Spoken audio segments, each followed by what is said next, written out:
بسم الله الرحمن الرحيم ألف لام را كتاب أنزلناه إليك لتخرج الناس من الظلمات إلى النور بإذن ربهم إلى صراط العزيز الحميد.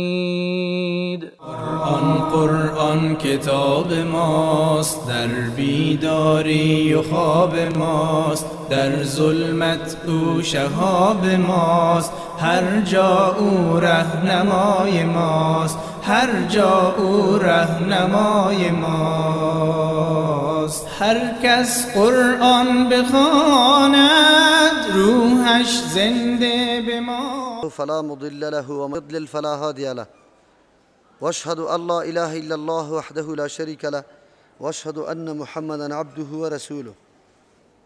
اما بعد فاعوذ بالله من الشيطان الرجيم. بسم الله الرحمن الرحيم. صراط الذين انعمت عليهم. الله متعال برای ما راهنمایی کو رای کسانی را که تو انعام کرده ای برشان. غیر المغضوب او مردم مغایر هستند، مخالف هستند امرای کسانی که غضب کرده شده، علیهم ولا الضالین، و مغایر هستند امرای کسانی که گمراهانند. تفسیر صراط الذین انعمت علیهم ما و شما شروع بودیم که کدام طایفه است که الله سرشان انعام کرده. یک آدمی که در راه هدایت روان میشه، کدام قسم رفقا و کدام قسم مردم امرایش باشه که روان شوه. الله متعال فرستی از او را یا لیستی از او را برای ما داد. طایفه هایی که الله سرش انعام کرده، لطف و مهربانی کامل خود کرده، و دو قسم مردم هستند. یک قسم مردم ها که در میدان علمی در درجه کمال رسیده، و یک قسم مردم که در درجه عمل در میدان عمل در درجه کمال رسیده. دو طایفه که در میدان علم در درجه کمال رسیده انبیاء علیهم السلام و صدیقین است، و دو طایفه دیگری که در میدان عمل در درجه کمال رسیده فرستی را که الله متعال برای ما داده، اگرچه انبیاء علیهم السلام موجود نیست که ما امرای انبیاء علیهم السلام یک جا شویم، همراه شویم و به همراهی از او خدمت دین الله متعال بکنیم. چرا که سلسله نبوت به محمد رسول الله صلی الله علیه و سلم خاتمه پیدا کرده. هر کسی بعد از او ادعای نبوت بکنه، ولو به هر رنگ و به هر لباس باشه، او ادعاها کلش مردود و باطل است. چرا که سلسله نبوت خاتمه پیدا کرده. نبوت پیغمبر صلی الله علیه و سلم تا روز قیامت تا انتهای دنیا را ادامه داره. اگر عیسی علیه السلام از آسمان پایین شوه هم تابعدار شریعت رسول الله صلی الله علیه و سلم می باشه، شریعت جدید از خود نداره، نه مطابق انجیل عمل میکنه که قبلا برایش آمده بود، و نه کدام شریعت جدید برایش نمیآید، بلکه به شریعت پیغمبر علیه السلام عمل میکنه. از امو خاطر در یک موقع زمانی که صحابه یادآوری بعضی مسائل و موضوعات تورات کردن، چهره مبارک پیغمبر صلی الله علیه و سلم خیلی تغییر میکرد، به خاطر ازی که در موجودیت کتاب الله متعال هیچ گنجایش وجود نداره که کسی نعوذ بالله رجوع به کتب دیگه بکنه. از امو خاطر پیغمبر علیه السلام در حدیث میفرماید که اگر لو کان موسی حیا، اگر موسی علیه السلام زنده می بود، ما وسعه الا اتباعی، برش جایز نبود و گنجایش نداشت بجز از تابعداری ما، به نقش قدم ما باید روان میشد، ولو که او پیغمبر اولوالعزم است. بزرگترین کتاب، ضخیمترین کتاب برش داده شده تورات، اما در موجودیت پیغمبر صلی الله علیه و سلم و موجودیت شریعت رسول الله صلی الله علیه و سلم، موسی علیه السلام حق نداره که تابعداری شریعت دیگر بکنه. این نکته برای ما میرسانه و ما و شما را بیدار میسازه که هرگاه موسی علیه السلام حق نداره خلاف شریعت رسول الله عمل بکنه، چطور شده میتونه اشخاص یا علما نظریات و اجتهادات شاذ و نادر خود در مقابل شریعت پیغمبر صلی الله علیه وسلم قرار بده و مردم از او تابعداری بکنه. این نکته بسیار اهم نکته است. اگر ما و شما متوجه شویم در مقابل سنت رسول الله صلی الله علیه و سلم سخن و عمل احد هم قابل اعتبار نیست. مقام منزلت پیغمبر تقاضای از این میکنه که هر عمل مخالف روش رسول الله صلی الله علیه و سلم باشه او مردود است. از او خاطر تاکید و تمرکز امروزی تمام علما باید به این باشه که مقام و منزلت پیغمبر علیه السلام برای مردم معرفی کنه که مردم بشناسه که عمل پیغمبر یعنی چی. افسوس است که امروز خو سخنای علمای بزرگ بگذار، رواجای قومی و رواجای منطقوی هم از نظریه و مفکوره و تعلیمات پیغمبر که پیش دانسته میشه. از او خاطر ما در قید و بند رواجا و عنعنات خود هستیم. سنتای پیغمبر صلی الله علیه و سلم قابل قدر پیش ما نیست. یاد داشته باشه صحابه کرام به خاطر ترک کردن یک فرموده رسول الله 70 نفر شهید میدن در جنگ احد. اگر ما به صدها فرمودات پیغمبر ترک میکنیم، آیا ما مصیبتی که در احد برای مسلمان ها رسید از او که زیاد نبینیم؟ امیال ما دیده را ایستیم و مکمل به چشم سر مشاهده میکنیم. علتش هم امیسته که روگردانی از سنت پیغمبر است. دین روز او برادر ما که اینجا بر ما نشسته بود می لرزید به خاطر ازی که دفاع از امام ابو حنیفه رحمه الله بکنه، لیکن خبر نداره که سنتای پیغمبر علیه السلام متروک است، مردم در مقابل جنگ میکنه او توی اینی قدر غیرتت بالا نمیشه که سنت پیغمبر چرا دفاع نشه؟ در روز قیامت سوال میشه از ما و شما که دفاع از کی میشه؟ الله متعال ما را به دفاع کی مامور ساخته؟ به تابعداری کی مامور ساخته؟ از او خاطر کسایی که انعام سر شده او انبیاء علیهم السلام است. سلسله انبیاء علیهم السلام رفته ختم شده، در بیرون کسی وجود نداره که ما امروز به نام پیغمبر یک جا شویم حرکت بکنیم الا که در آخر عمر دنیا عیسی علیه السلام پایین میشه. خب لیکن غیر از او دیگه پیغمبر وجود نداره. اما صدیقین، شهدا و صالحین شده میتونه در اینمی عصر و دمی زمان هم امی تو افراد پیدا شوه. کسایی که قرآن و حدیث با محض شنیدنش تصدیق میکنه، عقل جنگی نمیکنه، ابلیس و شیطان واری قیاسا نمیکنه که الله برش فرمان بده که سجده کو و قیاس کنه که ما خو از آتش پیدا شدیم برای کسی که از خاک پیدا شده چطور سجده کنم. امروزی مسائل خیلی زیاد است. مردم ها هر کدامش فقط چرا سوالایش همیسته، تمام گناه های خود سری تقدیر حواله میکنه، ملامت تقدیر میسازه، انتقاد سری قانون الله داره. کسی که ترکار میکنه و حتما انجام خاتمش حتما شوم است، نامبارک است، نخواد ایمان قطع خود ببره. مسلمان بعد از ثبوت کلام الله متعال که ثابت شود که کلام الله است و کلام الله ثابت شده است، چرا که معجزه الله تعالی را دنیا با می قدر پیشرفت خود نتانسته یک آیت قرآن کریمه به مثل قرآن بسازه، یعنی و یک کلامی را جور بکنه مثل قرآن کریم باشه، نتانستن. این دلیل بالا ازی شد که معجزه رسول الله صلی الله علیه و سلم حق است و واقعیت داره و نبوت پیغمبر حق است. پس چیزی که آورده او هم حق و ضروری است. اگر عقل ما و تو برداشتش داره یا نداره تو باید تسلیم شوی. صدیقین همینطور مردم ها را میگه که با مجرد اینطور موضوعی که عقل قطعا نپذیره تو تسلیم شوی. زمانی که پیغمبر علیه السلام در بعضی حصه شب سفر کرد در بیت المقدس، از اونجا در آسمان ها رفت و پس در مو حصه شب آمده حالات آسمان بیان میکنه. مشرکین مکه میگفت نه تعالی را کجا بود، آلی کدام گپا را میزنه، مسافه راه 2 ماهه را چطور میگه که ما در بعضی حصه شب رفتیم. در او زمان نه طیاره بود نه موتر، هیچ کدامش نبود و عقلا ابا میورزید، انکار میکرد که کسی در ساعتهای خیلی کم مسافه خیلی زیاد طی بکنه و بروه. از او خاطر برشان بعید بود. باز در آسمان ها بالا شدن، ای خو خیلی برشان بعید و ناشنا بود. از امو خاطر به ابوبکر رضی الله عنه میگفت که خبرداری رفیقت آلی چی گپا گفته رایسته؟ گفت چی میگه؟ گفت اینطور میگه. گفت من تصدیق میکنم که راست میگه. ایرا مردم میگه صدیقین، عقل نمیپذیرفت. اما ابوبکر رضی الله عنه کدام حالت و صداقت رسول الله صلی الله علیه وسلم دیده بود، یقین داشت که آدم دروغ نمیگه، از او خاطر تصدیق میکرد. ما باید لا اقل صدیقین خوب باشیم، دین بدون چون و چرا بپذیریم، چرا که دین است، سخن الله است، سخن رسول الله است. چطور شده میتونه ما سخن الله و رسول الله را با باد انتقاد خود بگیریم، نعوذ بالله اعتراضات و انتقادات بکنیم؟ شما باور به الله بکنیم، مستشرقین علمای کفاری که مسائل اسلام می آموزه و آموختن مسائل اسلام هم به این خاطر که وا انتقاد اعتراض سر اسلام بکنه. از وقت امروز مسلمانای خودی ما زیاد انتقاد اعتراض داره.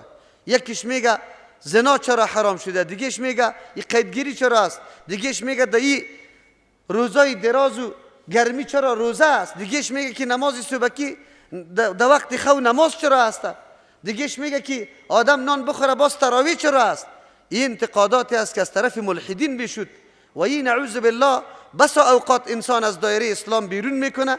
علتش است که اتکا سر فلسفه و عقل خود میکنه، در حالی که عقل و فلسفه انسانی بسیار ناقص است، او محصور است، محاصره شده از طرف قواهای متنوع، قوی غضب، قوی وهم، قوی شهوت، تاثیرات ما حول محیط، از هر طرف او مغلوب است، نمیتونه هم اشیاء را حقیقتش، هم اشیاء را اهمیتش، مصلحتش درک کرده بتانه.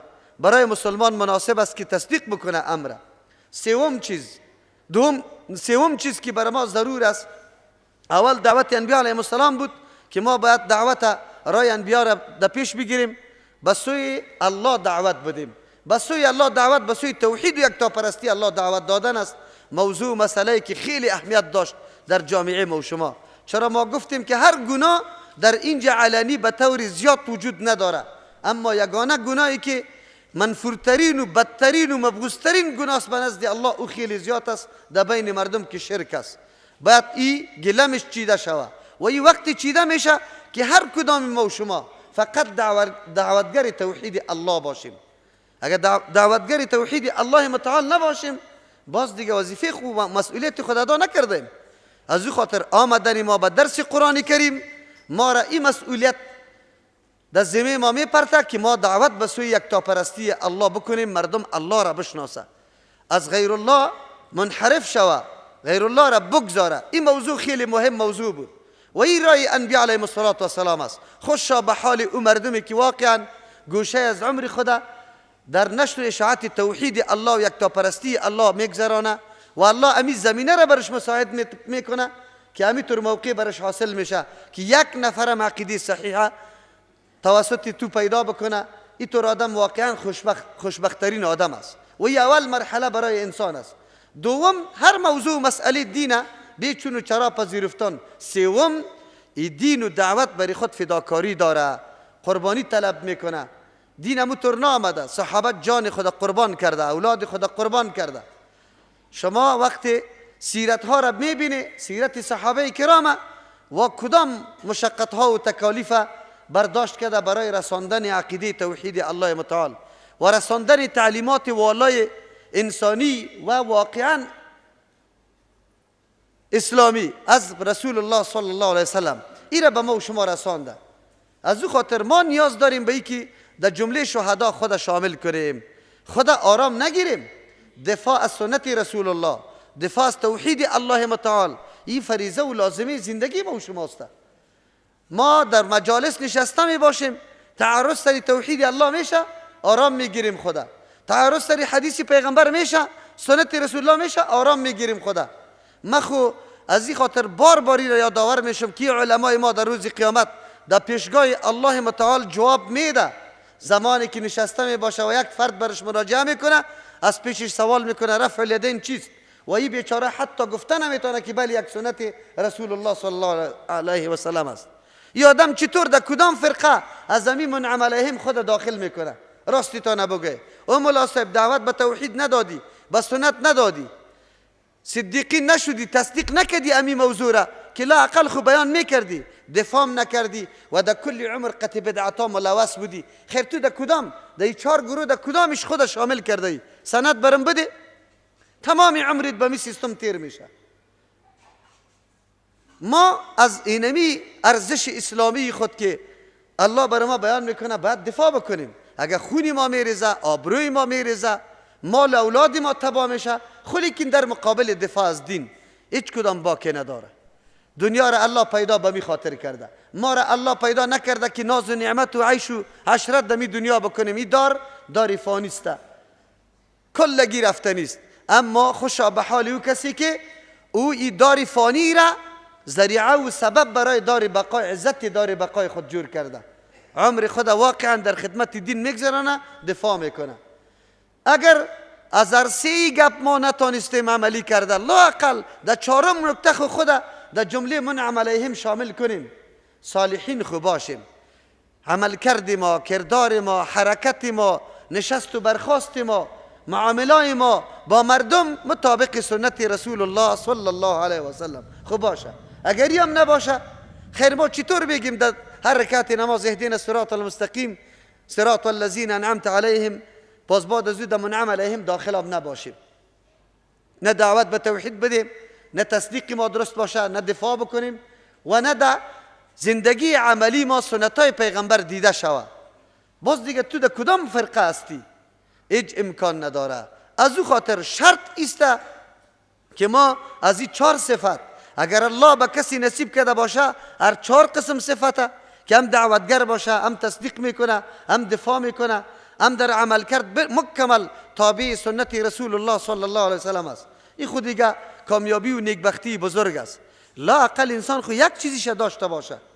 اینی نقطه درجه کمال یک انسان است که برای کسی نصیب شود و الله برای ما فرست داده. در این فرست یا در این جماعت و طایفه داخل شدن به ما ضرور است. در کجاست طایفه؟ ما ببینیم که نمی صفات در کی موجود است، در کدام جماعت موجود است، کی طرف الله دعوت میده، کی طرف سنت رسول الله احیایش دعوت میده، کی را عملی میکنه، کی از این دفاع میکنه، کی قطش محبت داره و کی است که واقعا در زندگیش دیده میشه همین سنت پیغمبر صلی الله علیه وسلم. من خو میگم بس اوقات مردم میگه ما میگه نمیدانیم، در دورایی باقی ماندیم. یک آدم کلان بود، حتی ریاستار هم تیر کرده بود، گفت مولوی صاحب ما والا در دورایی ماندیم از دست شما ملاها. یکی تان یک چیز میگی، دیگه چیز میگه، آدم کدامش محکم بگیره؟ من برش گفتم که جناب محترم آدم هوشیار هستی، من برات یک فرمول میدم و بعد از او تو خودی تطبیق کو، ان شاء الله طایفه حق و باطل مکمل تمیز کرده میتونی. برش گفتم در کابل علمای مشهور وجود داره، مساجد داره، امرای کلشان یک نماز بخوان، دور نمیریم دیگه، مسائل میگذاریم. نماز بهترین عبادت الله متعال است و الله نشانه مؤمن امین نماز مقرر کرده. حتی فرق در بین مسلمان و کافر الله پیغمبر علیه السلام فقط نماز مقرر کرده. پس وقتی رسول الله نماز معیار مقرر کرده، ما اول بعد در نماز بیاندیشیم که چی رقم است، بریم در مساجد مشهور و علمای مشهور برو نمازها را بخوان. لیکن یک روز باز در مسجد کمپنی امام بیا نماز بخوان، ولی تمام حرکاتی که تو تعالی را انجام نداده و مخالف نظر و فکرت است ایره قطعی خود نوت کرده برو.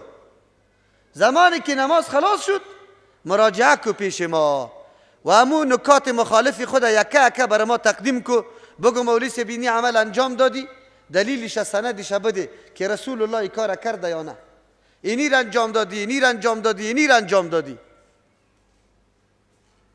اگر من برات ارائه کردم در مورد عمل کردی خود سند و دلیل پیش کردم، بعد از اون من مقایسه کو، موازنه کو امی نمازی تا با نمازهای دیگه که اینجا اینی چیزا موجود بود، در اون نمازها نبود، در اون نمازها خلاف از دیگه چیزا موجود بود.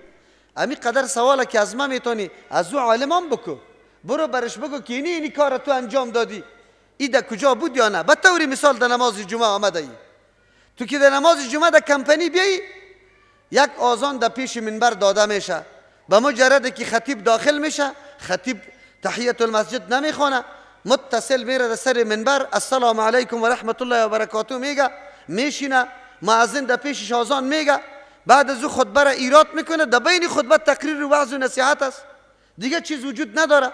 متصل که پایین میشه نماز فرض خوانده میشه.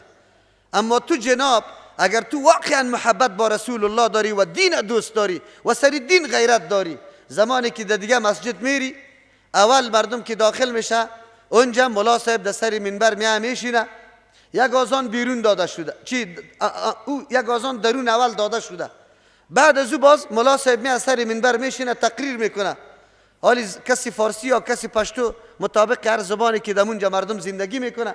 پس از او پایین میشه، هر کس که داخل میشه یک نفر تحیت المسجد نمیخونه، بلکه اگر در این موقعی که ملا صاحب گپ میزنه کسی تحیت المسجد بخونه، ملا صاحب او را اینطور میکنه که کالار هم در جانش نمیمانه، عمیق بیابش میکنه.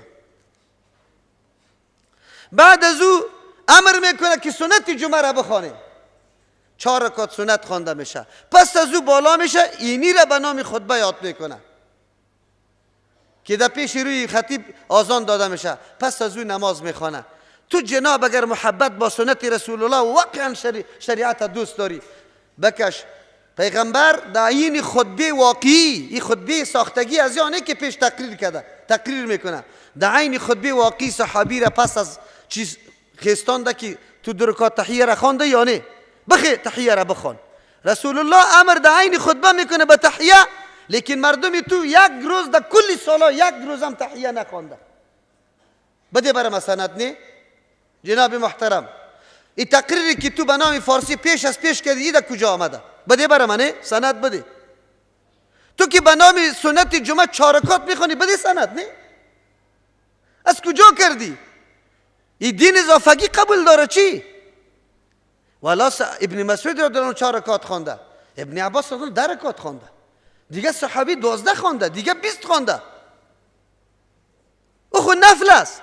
صحابه 10 بجه 9 بجه در مسجد نبوی حاضر میشد، نماز میخواند آن چیزی که الله در تقدیر برش نوشته کرده بود، 2 4 6 8 10 12 هر قدر کی بود، به نام سنت جمعه برام پیدا کو که او را سنت جمعه بگویم. تو سری مردم به نام سنت جمعه خوانده ای،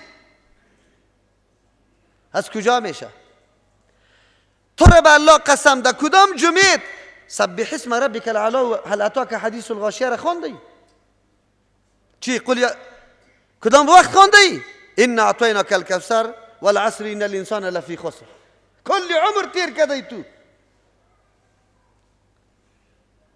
بعد از او متصل نماز، کتب پر از حدیث آمده، دوباره صلات المکتوبه، قید مکتوبه از سخن رسول الله صلی الله علیه و سلم است. اذکار آمده، آیت الکرسی آمده، سوره اخلاص آمده، معوذتین آمده، تسبیحات آمده. یک مقتدی تو میخونه، ایجاد نداره، فرض سلام دور میده، جای به جای استاد میشه. امی قدر عمر که رسول الله سنت در خانه خوند، کدام مقتدی سنت در خانه میخونه؟ او را گفتم که جناب گپ به دعواها نمیشه، به ادعاها نمیشه که ما اینطور هستیم، سند پیش کو. این دین رسول الله است صلی الله علیه و سلم، نقشه را او داده، هر عمل و عبادت به نقشه رسول الله سند پیش کو، به نقشه رسول الله سند پیش کو که پیش کده میتونی یا نه؟ تو که این گپا را کلش مقایسه کردی و بعد از اون تو میگی که مالا ما در دورایی باقی ماندیم. نه، نعوذ بالله، باز در قلب تو نفاق وجود داره. تو رسول الله را دوست نداری، تو دل دوست داری، تو منطقه را دوست داری، تو شخص را دوست داری، تو پرستش الله و الله را نمی کنی که الله برات کی با کی امر کرده که طاعت کو. تو باز فقط جماعت. والا در افغانستان حنفیان زیاد است، زیاد باشه دیگه. اگر هر دل که در جای زیاد بود امور آدم پیروی کنه. اگر در روسیه بریم، روسیه آزاد است، مثل روسیه وارد شویم. البته منظوری به این نیست که نعوذ بالله حنفیان مثل روسیه وارد. حالی شما برداشت غلطی دیگه نکنید. منظوری ما است که کثرت معتبر نیست. اگر کثرت معتبر می بود، ابراهیم علیه السلام تابع می بود، خیر خلاص یک شخص بود. حق معتبر است. چی معتبر است؟ محمد رسول الله که آمد چند نفر بود که سری حق موجود بود؟ 1 نفر بود. 1 نفر است دنبال حق میره. ابوبکر که امرای رسول الله میشه، مردم زیاد از قطش میشه، یعنی که 1 رسول الله است، 1 رسول الله است صلی الله علیه و سلم. ما پشت دلیل میریم، پشت دین میریم. طایفه را یک دفعه بیار بریم اینالی نماز. امیالی دمی کابل برای از اینکه واقعیت ثابت شود در مساجد میگردیم در کدام مسجد چه قسم نماز خوانده میشه، خلاص در کدام مسجد چه قسم نماز خوانده میشه. در اون مسجدی که ما ادعایش داریم بیا نمازی تا بخوان و در مسجد های دیگه هم برو نمازی تا بخوان و بعد از او ترازوی انصاف پیش خودی از انصاف کار بگی. تو را به الله قسم عبادت در کجاست و چه قسم است؟ خدا در کوچه حسنی چپ نزن. اینطور فکر نکو روز قیامت الله متعال قدر حجت سر تو قایم کرده که یک چیزم باقی نمانده. اگر تا امروز این سخنا را ما نمیگفتیم بری تو عذر بود. تو در روز قیامت میگفتی که یا الله برای ما کسی تشریح نکرده بود، برای ما کسی توضیح نکرده بود، اما امروز بعد از این بری تو عذر باقی نمانده. امروز بری تو حقایق بالکل منکشف شده که من تابعداری چی را بکنم و چه قسمه بکنم. بعد از تو عذر نداری. چرا؟ به خاطر که خود میگی اهدنا الصراط المستقیم. الله برای ما راه مستقیم نشان بده. راه مستقیم با آیت قرآن ثابت کردیم، راه انبیا علیهم السلام، راه صحابه کرام، تا کسایی که تابعدارای پیغمبران است. چیغی ما، سر و صدای ما همیست که او مردم بیای راه سلف خدا محکم بگیریم. به مو را که سلف روان شده امو را محکم بگیریم، در دین زیادت و نقصان نکنیم. فریاد ما به می خاطر است. امی ائمه اربعه سلف است. کاش که شما قول از او را بپذیری. از یک امام شما ثابت کنه که گفته باشه که فقط دنبال ما بیایه. اگر ثابت ساخته مرا اعدام کنه. اگر ثابت ساخته که یکی از امام اربعه از مجتهدین گفته باشه که بیایید دنبال ما دیگه طرف نروی. خیر چرا؟ شما خود مخالفت اماما را کرده. در روز قیامت انشالله امی اماما بر علیه شما شاهدی میده و پیش الله میگه که یا الله ما نگفته بودیم یارا که دنبال ما بدوی، ما یارا توصیه کرده بودیم. امام ابو حنیفه رحمه الله فریاد میکنه میگه که ما گفته بودم اذا صح الحدیث فهو مذهبی. ما شاگردای خدا گفته بودم که تمام چیزای مرا نوشته نکنی، با قول ما فتوا ندی تا وقتی که ماخذش دلیلش پیدا نکرده. شماستی که مخالفت امامای تو نکردی. ام مخالفت کتاب الله، ام مخالفت حدیث رسول الله، ام مخالفت اماما. الحمدلله ما موافقت کتاب الله را هم کردیم، حدیث رسول الله را هم کردیم و اقوال ائمه مجتهدین هم کردیم. هر کدامشان نمیگه که قول و عمل ما مخالف حدیث پیغمبر باشه. در کجا بزن؟ در دیوال بزن. خیر اینو شما بگوی.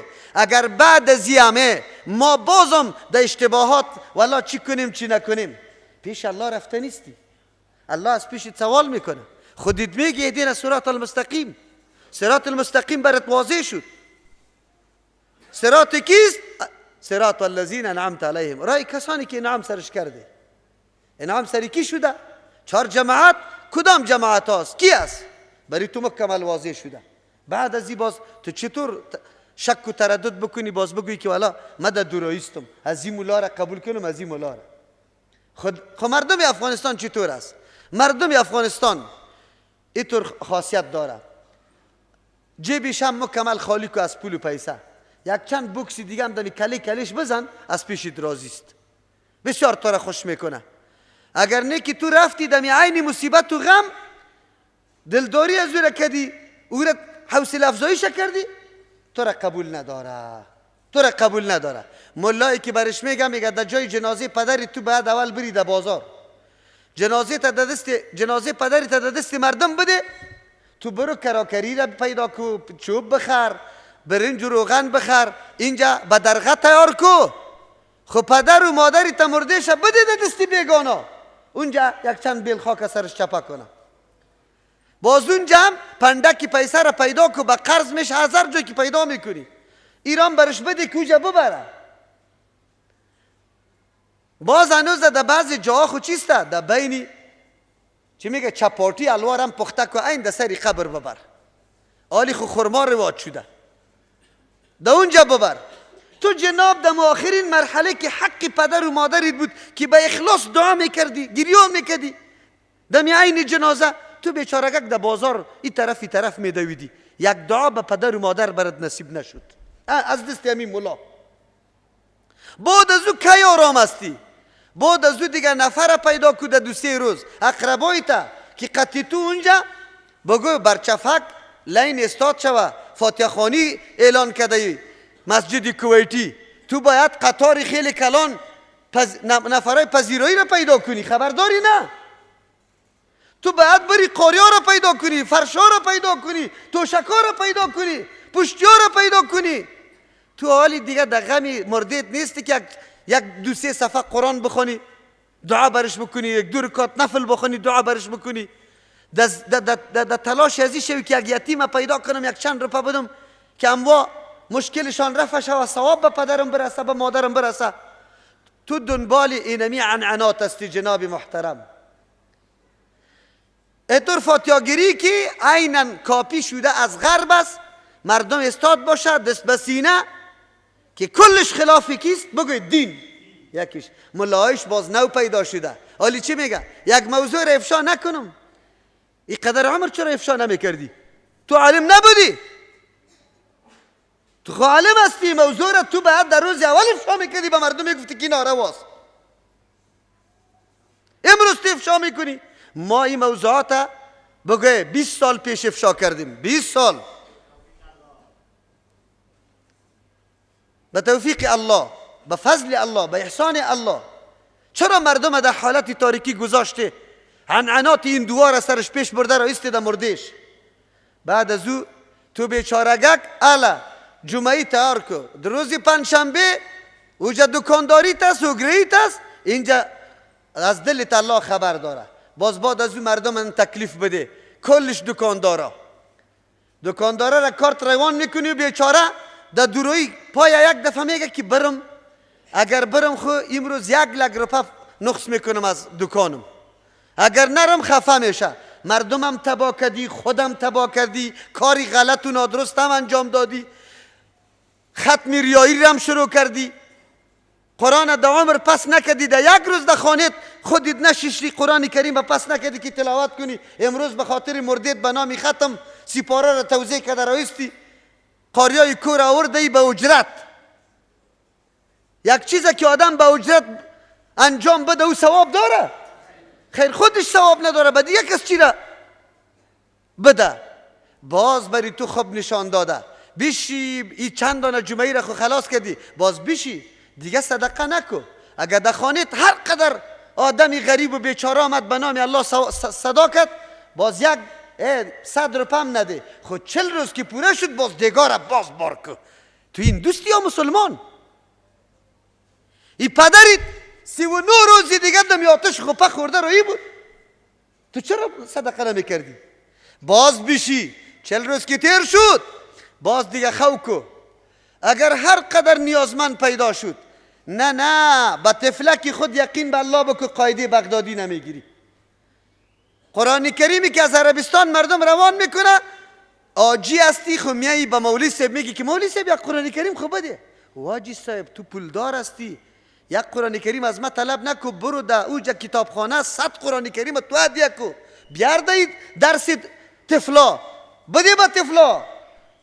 از تفلا سوال کو که کدام کتاب شما میخوانه که ما براتون بیارم که پدر و مادر عزیز و محبوبم وفات کرده ثواب برش برسه. 1 سال تو جناب محترم باقی ماندی به جز از شکم پرستی، 1 سال بعد باز به نام سال پورگی باز کارت توزیع میکنی. این کدام دین است؟ بگوی کدام دین است؟ این کدام ملا و علم میگه پاره میگه که هسته؟ این رسم هندواست یا رسم مسلمان؟ رسول الله گفته دان خدا کاچی میکنیم، ما در دورویی باقی ماندیم. پیش کو سندیت از پیغمبر نی؟ اگر واقعا تابع پیغمبر هستی، محبت با پیغمبر داری، با کدام دل هستی؟ ببینه امی مولا انوزا ام پیسی تا گرفت، ام تو را خواب لغت مال کرد، ام قرضدار کرد، لیکن عالم موحد برات میگه که بیا درکم خیرات و صدقات در هر ساعت میشه، اما برای اهلش، برای مستحقش. ما تو را نمیگیم دیگ بار کو، خودم به تکلیف کو، پیسه اضافه را به کراکری بده. برات میگه که تو قرآن کریم بخر، تفسیر بخر، دمی عالم مسجد تفسیر بخر که حکایت های دروغ از کتاب های دروغ نگوید از سر منبر. حدیث برش بخر که قرآن حدیث بگویا در سر منبر. دمی اولادی صدقه که زنی در خانه پدر میره تو را به الله قسم در گریان نمیره، 4 روپه برش نمیدی که او یک سوغات بگیره. تو دین فهمیده ای؟ دین کجاست؟ ما باز میشینیم میگیم نه ما ولا در دورایی باقی مانده. تو که غم اینمی عالم موحد در تلاش اولادت است، خودش میره اولاد تو را میشانه، پول پیسه نمیگیره، اجرت نمیگیره، برای اولادی تو درس میگه، تو خودت می اولادت از صحنه درسش حلقه درسش میکشی، برو یا خوب پیسه از اسرائیل برش میآید. کاش که اسرائیلی لعنتی بر ما پیسه روان کنه که این تو مجلس های قرآن دایر کنیم. پیسه شام کی برام به ما بده؟ بگه اسرائیل بده. عجیب است. پیسه رم اسرائیل بده، یهود بده، نصارا بده که ما در ضد یهود و نصارا به مردم درس بدیم. همین امکان داره؟ اینال شما فیصله کنی که مردم چقدر ملامت است و چقدر خب ایرم بدانن. به این سر و صدا به الله قسم اگر خلاص شویم پیش الله متعال رفته نیستیم، به الله جواب داده نیستیم، یکه صحنه ورق سخن یک الله متعال از ما سوال میکنه که چی کردیم در زندگی خود؟ دین دوست داشتیم یا نه؟ برای تقویت دین قدم بالا کردیم یا نه؟ برای تقویت دین یک سخن گفتیم یا نه؟ الله از پیش ما سوال میکنه. صراط الذین انعمت علیهم، میگیم یا الله رای کسانی که تو سرش انعام کرده ای. واضح گپ است که کسی در میدان علمی و عملی در قله کمالش رسیده یا منعم علیهم است، الله سرشان انعام کرده. مراد از انعام چی بود؟ بگید توفیق ایمان درست، توفیق هدایت درست الله برش نصیب کرده بود. الله نصیب ما و شما بکنه. صراط الذین انعمت علیهم غیر المغضوب علیهم ولا الضالین. این نکته بسیار مهم نکته است. منعم علیهم کدام طایفه است؟ اوصاف ثبوتیش الله بر ما بیان کرد. اوصاف ثبوتی منعم علیهم کسانی بود که الله سرش انعام کرده بود. انعام که سری کسی شده بود 4 صفت داشت. نبوت داشت که دعوت به سوی دین الله میداد، صدیقیت داشت، شهادت داشت، صالحیت داشت. 4 صفت داشت. این 4 صفت ثبوتی برای یک انسان است. وقتی مورد انعام الله متعال قرار میگیری که دعوت مثل پیغمبر بدی، تصدیق بکنی گپا، دفاع از دین بکنی و در زندگی عملی بسازی تعلیمات پیغمبر صلی الله علیه وسلم. این اوصاف ثبوتی است. اوصاف سلبی در این میتونه انسان باید چی نباشه؟ باید هماهنگی و موافقت با مغضوب علیهم الضالین نباشه. کسی را که الله مورد غضب قرار داده و کسی را که الله گمراه ساخته، قطعی او مردم موافقت و هماهنگی نداشته باشی، در هیچ کار موافق از وا نباشی، در هیچ کار. نه حلیت مثل حلی از وا باشه، نه اخلاقت مثل اخلاق از وا باشه، نه روشت مثل روش از وا باشه، نه عقیدت مثل عقیده از وا باشه، نه کار و کردارت مثل کار و کردار از وا باشه. تو مکمل مغایر باشی با امرای او طایفه هایی که غضب شده و او طایفه هایی که گمراه است. در قرآن کریم 17 اسباب برای غضب ذکر شده. چند؟ اگر یک سبب در کسی پیدا شود او در جمله مغضوب علیهم شامل میشه. چند سبب؟ یک سبب هم که در کسی پیدا شود او آدم در جمله مغضوب علیهم است. من علیهم وقتی جور میشی که از این 17 سبب از اسباب غضب یکیش هم در تو پیدا نشود. یک سبب از اسباب غضب امرای تو پیدا نشود. چرا؟ تو باید مغایر از او باشی. ضالین 17 سبب گمراهی در قرآن ذکر شده. تو وقت منعم علیهم شده میتونی واقعی که یک سبب از اسباب گمراهی هم در تو دیده نشود. به طور نمونه و مثال یک چند تا را باز براتان بیان میکنم. پس معلوم شد که مسلمان واقعی هویت و شخصیت جداگانه داره، شخصیت ممتاز داره، علایده داره. گاهی هم تابع و مقلد ملت‌های بیگانه و ملت‌های دیگر نیست. نه تابع رسم و رواج هندوست، نه از یهود، نه از نصارا، نه از بودایی، نه از بگوی نعوذ بالله زردشتیش، از هیچ کدامش نیسته. قطعا مغایرت داره. خب ما تو چی کردیم؟ پیشتر که گفتم فاتحه‌گیری رسول الله بود یا فاتحه‌گیری دعا بود یا غربیا بود؟ کدامش بود؟ مرده تا کی دفن کردی، شما را کی داغ کردی، قبرا گنبتا را کی جور کردی، کدام رقم بود؟ تو بگو برای من.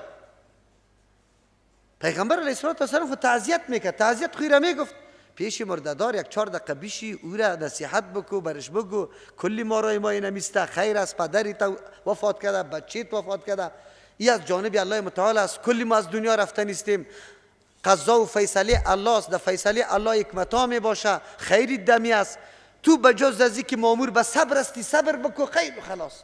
اینی تعزیت است، اینی را تعزیت میگه. ما تعزیت از سر در کل عمر یاد نداریم، ما فقط مردهدار تکلیف و بیمان نواز جور کردیم، خیر و خلاص. خانهش مرکز شکم پر کردن، خوردن نوشیدن، دیگه چیز نیست، خلاص. کل عمر بیچاره یک طرف سر از دست داده، اولاد از دست داده، از طرفی دیگه از مالم تباهیش میکنیم. برو بخیر. کابل خو قوما مختلف است و قدر زیاد مصارف میکنه یا نمیکنه. خب به نام ختنک یک کیک و کلچم تیر میتونه. بری در دیهاتا بری که گو کشته میشه، خبر داری نه؟ بیچارگک در عمر خود بزغاله به خود نکشته، لیکن اینجا گو میکشه، در بدر میکنه شه. ببینید دین است. غیر المغضوب علیهم منعم علیهم، کسانی هستند که مغایر هستند امرای کسایی که غضب سرشان کرده شده، سری کسی که غضب شده یا قطع ازوا مغایر هستند. چه قسم مغایر هستند؟ مغایرت به امرای ازوا داره، قطعا قطع ازوا. تبدیل کردن نعمتهای الله یکی از اسباب غضب است. هر کس که نعمت الله را تبدیل کنه، چیزی را که الله برش میده از او اعراض بکنه، از او دلتنگ شوه، خواهش خود طلب میکنه، او هم از جمله مغضوب علیهم است. نزدیکک یک 2-3 ورقه پیشتر کنی، آیه 61 بکشه. آیه 61 صفحه دوم خیر ببینه، پیدا کردی انشاءالله. و اذ قلتم یا موسی لن نصبر على طعام واحد، نعمت الله را تبدیل کردن یکی از اسباب غضب است. کدام نعمت که الله برات داده تو را تغییر میدی، تغییر میدی. آواز خوب الله برات داده که سری قرآن سرش تلاوت کنی، لیکن تو بیت خان جور میشی. نعمت الله بر اسرائیل در میدان تی باقی مانده، موسی علیه السلام همراهشان است. الله در اون میدان تی گیر کرده، شکر قدر میره روز بیگاه میشه که میبرایم از این دشت، همونجا خو میکنه، صبا که میخیزه پس در اون سری دشت میباشه. لیکن عجایبات قدرت خود الله در این دشت برای از نشان میده. 2 ستون روشنی پیدا شده، از یک سنگ 12 چشمه پیدا شده، من و سلوا پایین میشه، شکرک وار یک چیز در سر گیاه ها میه، هم کاری روغن میده، هم کاری بوره و اصل واری است. پرنده های خیلی چاق و گوشتی لذیذ داره، میایه به دست میگیره. بنی اسرائیل ذبح کرده رایستن، خورده رایستن، کالا هیچ چرک نمیکنه، هیچ خزنده نمیکنه. مرده بود ضمیرشان از دست شکنجه ظالمای وقت کفار، ضمیری از وا مرده بود. پیغمبر که هر قدر تقریر میکرد برای جهاد، وا بیچاره چی میکرد؟ باز که میگفت کی آماده است، هیچ کس دستی خود بالا نمیکرد. الله متعال خواسته بود که در این دشتی مردم باقی بمانه، و مردمایی که چشمسوز شده از دست شکنجه ظالما و کفار یا یکه بمره. نسل نوجوان جدید که تا آلی را در مقابل ظالما قرار نگرفته، چشمش نسوخته، بعد از او چی شود؟ تقریر شد این جوانا آماده برای چی شدن؟ جهاد. اینجا از خاطر باقی مانده. چند وقت که تیر شد این مردم ها شروع کردن چی گفتن؟ و اذ قلتم یا موسی، در آن وقتی که شما گفتی اهل کتاب، پدرایتان گفته بود به موسی علیه السلام، لن نصبر علی طعام واحد، ما اکتفا نمی کنیم دیگه، بس نمی کنیم بالای یک نوع طعام، یک قسم طعام دلی ما را زده. فادع لنا ربک، طلب کو بر ما از پروردگاری خود. عمیق عقیده داره که والا پیغمبر داده نمیتونه، دادنی الله هست. از او خاطر میگه طلب کو برای ما از پروردگارت یخرج لنا که بکشه برای ما مما از آن چیزایی که تنبت الارض زمین او را می رویانه من بقلها از ترکاری ها و قصای ها بادرنگ و تره چیزا و فومی ها سیر و عدس ها نسک و بسالی ها گندنه و پیاز. امروز هم ما و شما زیاد خوش داریم. بیگاه در تراویح که یک آرق میکشه بسته صفه در تکلیف میاره، بسته صفه. من براتون گفتم که کسی کار میکنه باز در مسجد باید حاضر نشوه. رسول الله منع کرده. ملائکه تو اذیت میدی، همسایه و کسی که در پالیت استاد میشه اذیت میدی. بوی دهن اسلام آنقدر اهتمام نظافت کرده. مسواک چرا اینقدر تاکید شده؟ رسول الله چرا میگه که جبریل امین اینقدر مرا امر به مسواک میکرد که من اینطور فکر میکردم که بیره های ما شاید بشاره. او چرا اینطور است؟ او تاکید برای امت است. تو برس بزن، تو مسواک بزن که دهنت بوی نده. سخن که میگی یک آدم داده میرید استاد شده بتونه. زن و شوهر که زندگی میکنه باید یکی از دیگه نفرت نکنه. اسلامی را برات میگه. برو مسلمان های حالی هسته که یقین به الله بکو در پالویش چی نمیشه؟ نزدیک استاد شده نمیتونی. یک تعداد لنگی ها را ما کم گرفته. لنگی ها ما براتون بارها گفتم نه لنگی ریش سفید نه دخوه همون رسو نمیکنه شه. خوی قدر چرک و چتل می باشه بدبوی عرق زده که اگر در تونس یک دفعه می سری خدایی طرف کرد باز من مرد هستی قریب که زوف کنی. اسلامی را نمیگه مردم نکنی. اسلام نامبت نکنه. اسلام دین نظافت و پاکی است، حیثیت و شرافت است. تاکید کرده. اینجا بنی اسرائیل تقاضای چی را داره؟ گندنه و سیر و ایگپا را داره. چیزای ازیره. اون نعمت سعی کنه به آلایش، به محنت، به زحمت حلال، هیچ به حرام بودن داشت نبود. ای که تو خودت کشت کار میکنی نوبتا و دزدی نکده ای؟ ورخی آب یک کمی زیاد کردی طرفی خود رفتی چپه کردی، کوتیش از کجا دادی؟ از کجا تخمک پیدا کردی؟ رفتی نفر جریمه کردی، باز رفتی گندم از بازار خریدی در زمینت کاریدی. مکمل حرام. یه چیزی حلال امان دی در پشت حرام رفتی تبدیل میکنی. پیغمبر علیه السلام چی برش میگه؟ موسی علیه السلام قال تستبدلون، گفت موسی علیه السلام شما عوض میگیره، در عوض طلب میکنه. الذی اتر طعامه هو ادنا، که خیلی درجهش پایین است، بالذی در مقابلی اتر طعامه که هو خیر، او خیلی بالا و بهتر است. خیری طور که است شما اصلا آرامی و راحت خوش نداره. بره دیگه در کجا زندگی میکنه باز چیست؟ معده‌تان چپاتی طلب داره. عجیب است. سرنوشتتان تعیین کنه. حالی مردم چی میگه؟ والله چقدر بدم نیسته، والله چقدر بدم نیره. تو ببار آوردی نه آوردی ببار؟ راستی تا بگو. اولادی تو بود رفت کمونست شد، لینن پذیرفت الله را اله کرد، طریقه لینن عملی میکنه رسول الله را فراموش کرد. تو بودی. این مصیبت خودی تا آوردی. گله نکن، شکایت نکن. آلی متوجه شو اولادی تا. آلی او وقت که یک روز بود آلی بگوی به صدها مملکت در دنبالت است. تو خبر داری؟ ای بچه و دخترت که میبرایه، ای تلویزیون که در خانت هست، ای اینترنتی که در خانت هست، تو خبر داری که چی کارو کرده رویسته؟ دختری بچه تا خبر داری؟ ایسته که در قرآن بیا باز پایش میده میکنی. اگر در درس قرآن بیا باز نمیمانی، در دیگه کارا کلش آزاد است. از دست خودی ماست. امروز هم تو جلوگیری کو که سبا آینده خیر است. اگر ما تو براحت نفس نکشیدیم، زندگی نتونستیم، آینده نواسه و کواسه ما تو یک کمی نفس آرام بکشه. اولادی با غیرت باشه، مردمی با دیانت باشه، فضای صمیمیت و محبت بدانن، از قرآن و حدیث معلومات داشته باشه. امروز کوشش کو.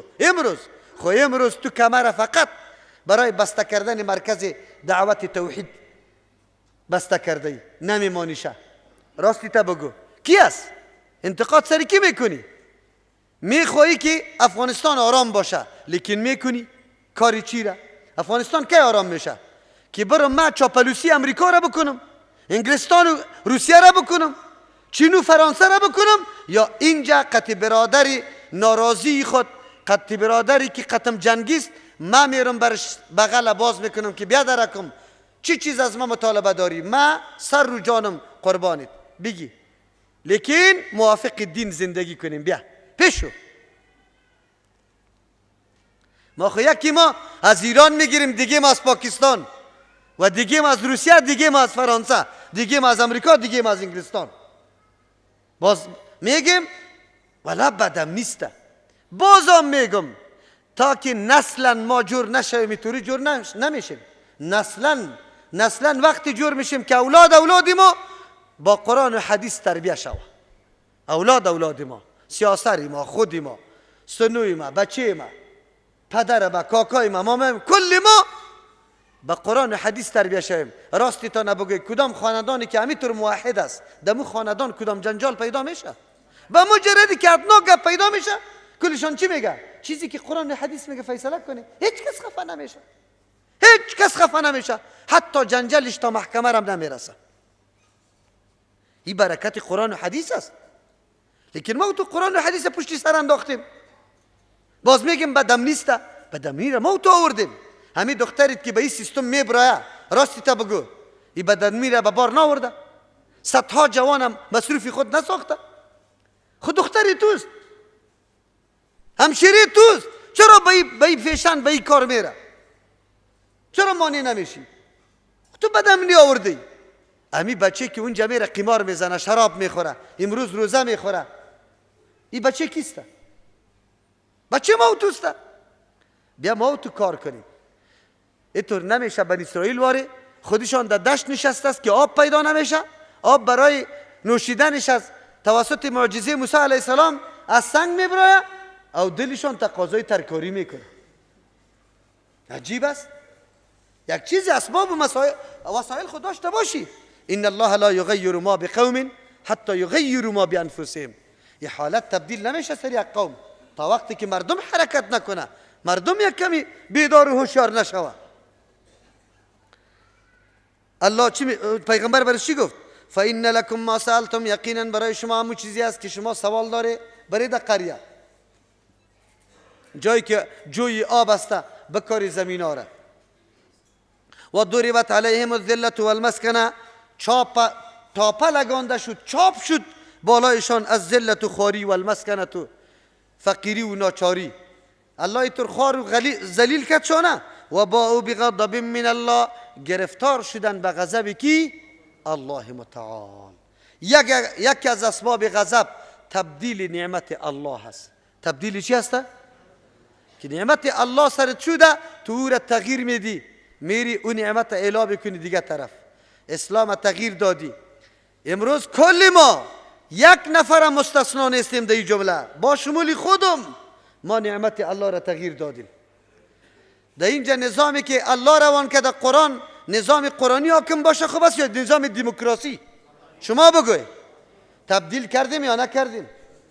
نکردی تبدیل؟ رای ندادی؟ به دموکراسی رای ندادی؟ به دموکراسی رای دادی. چطور حالی بگویم که اهدنا الصراط المستقیم صراط الذین انعمت علیهم، رای کسانی که تو سرش نام کرده ای.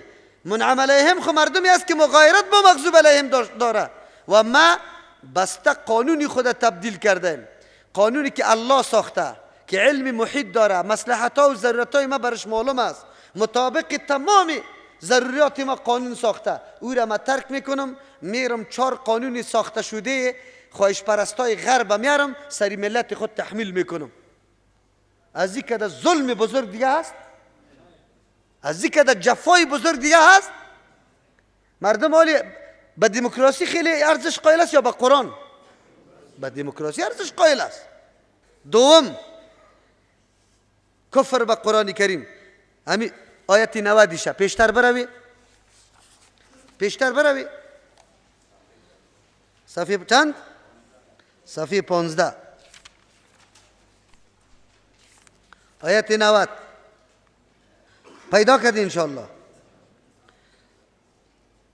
ولما جاءهم کتاب من عند الله.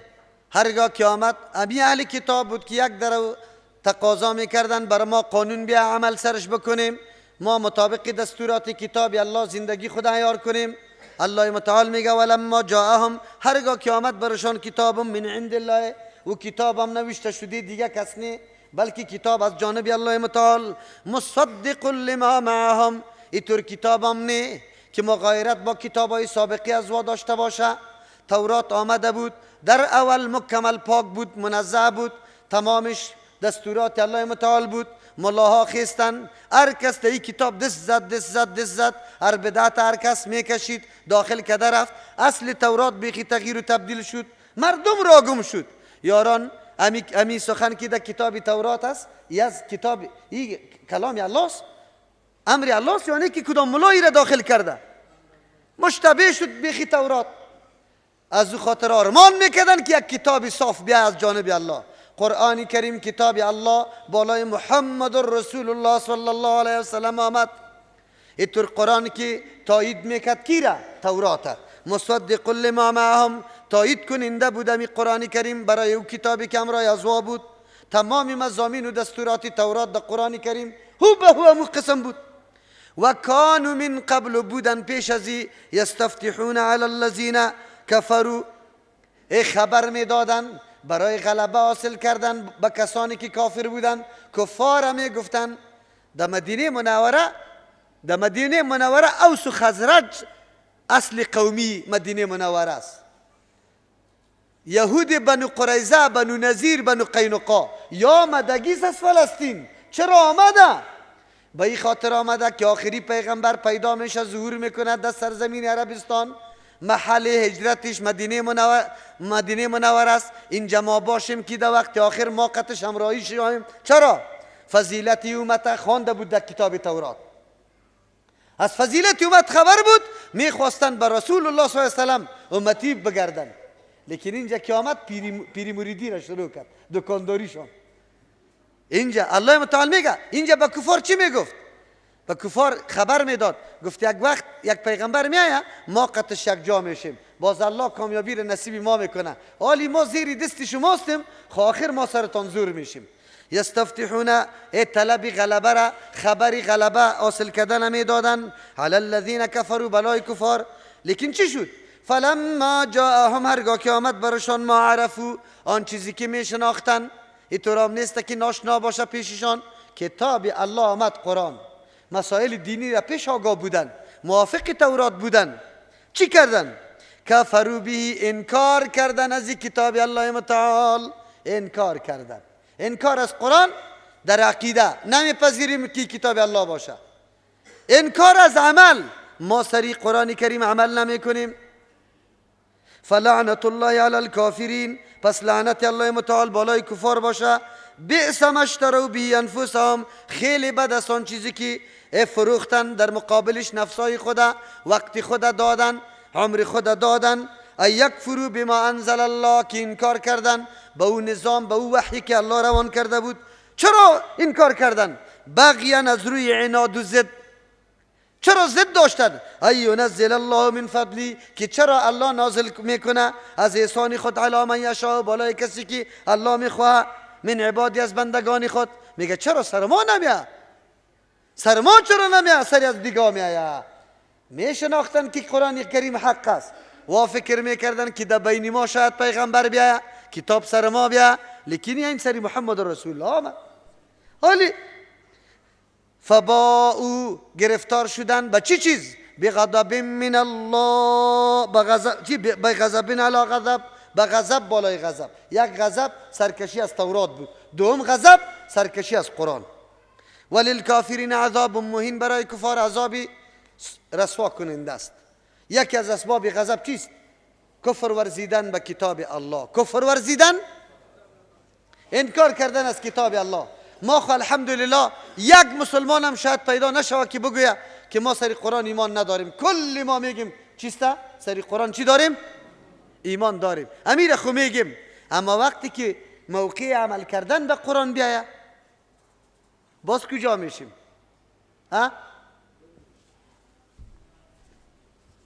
عمل که به قرآن برسه، باز دیگه قرآن موجود نیست. باز این کار از قرآن میکنیم. نه والا صحیح است که در قرآن خو هست، خو ایجا امی رسم و رواج ما هم نمیشه اعلانی. و برادر قرآن اینطور گفته. نه والا رسم و رواج ما اعلان نمیشه، مردم خفه میشه. انکار از قرآن چطور است؟ انکار از کتاب الله متعال از نگاه عمل یکی از اسباب غضب است. او ما اونجا میگیم صراط الذین انعمت علیهم غیر المغضوب علیهم، من عملهم غیر سمرای مغضوب علیهم. بدین استهزاء کردن. سوره مائده را میکشیم آیه 60. بدین استهزاء. ابی یک دو سه نمونه را بیان میکنم، از هر کدامش بس است. اعوذ بالله من الشیطان الرجیم. آیت 59 را میخوانم.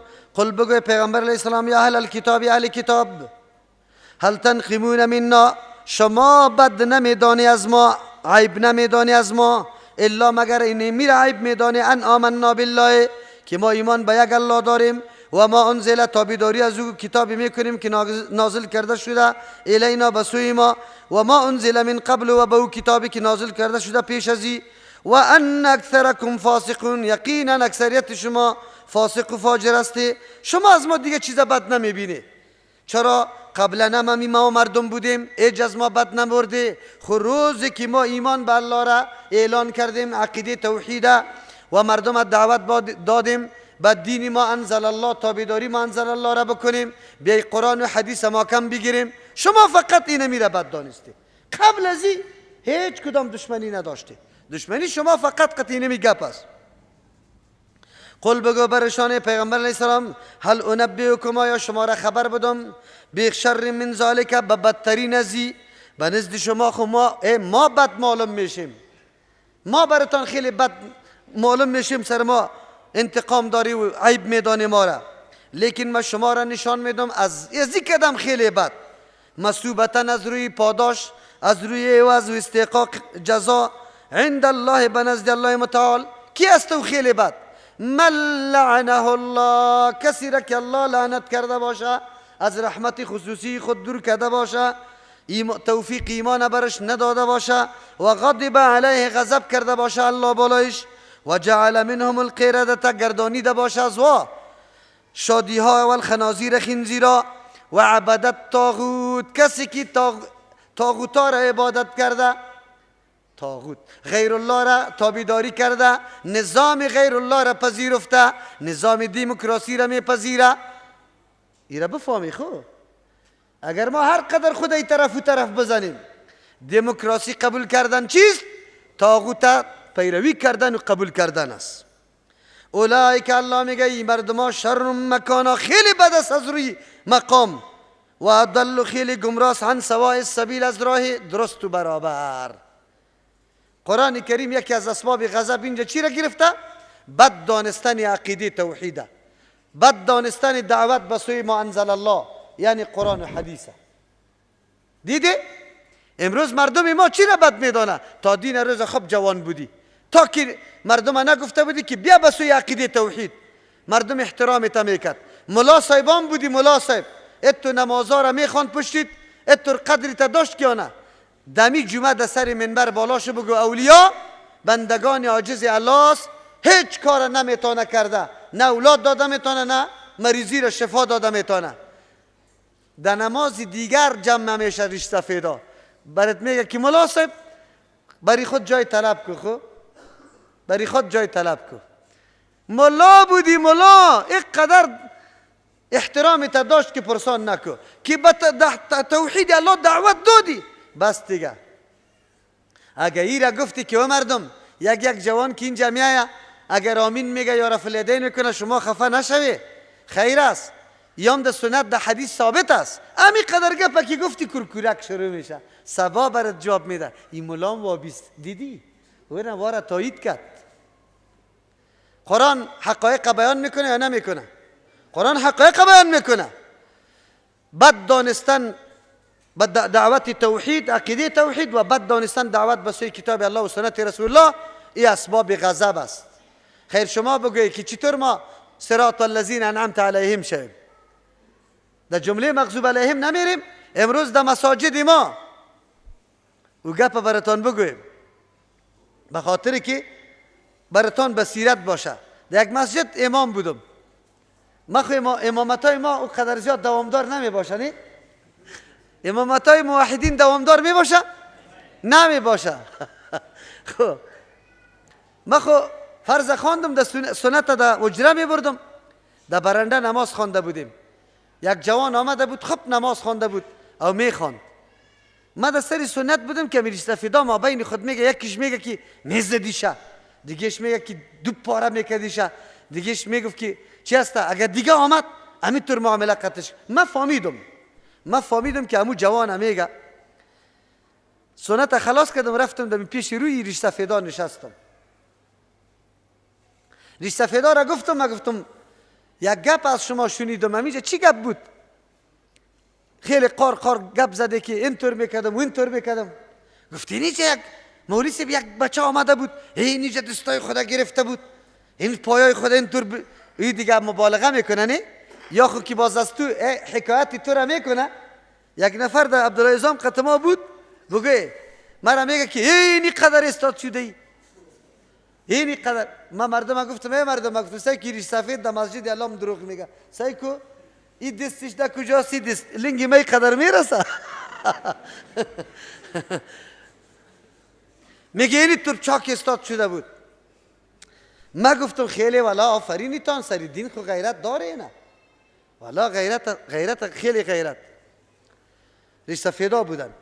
برش گفتم گردنی تان بسته، شما را به الله قسم روزگاری که ما آمدم یک هفتیم نبرام امیجا یک زنی فاحشه نبود که بچه ها برش می آمد او ما و شما حرکت دادیم.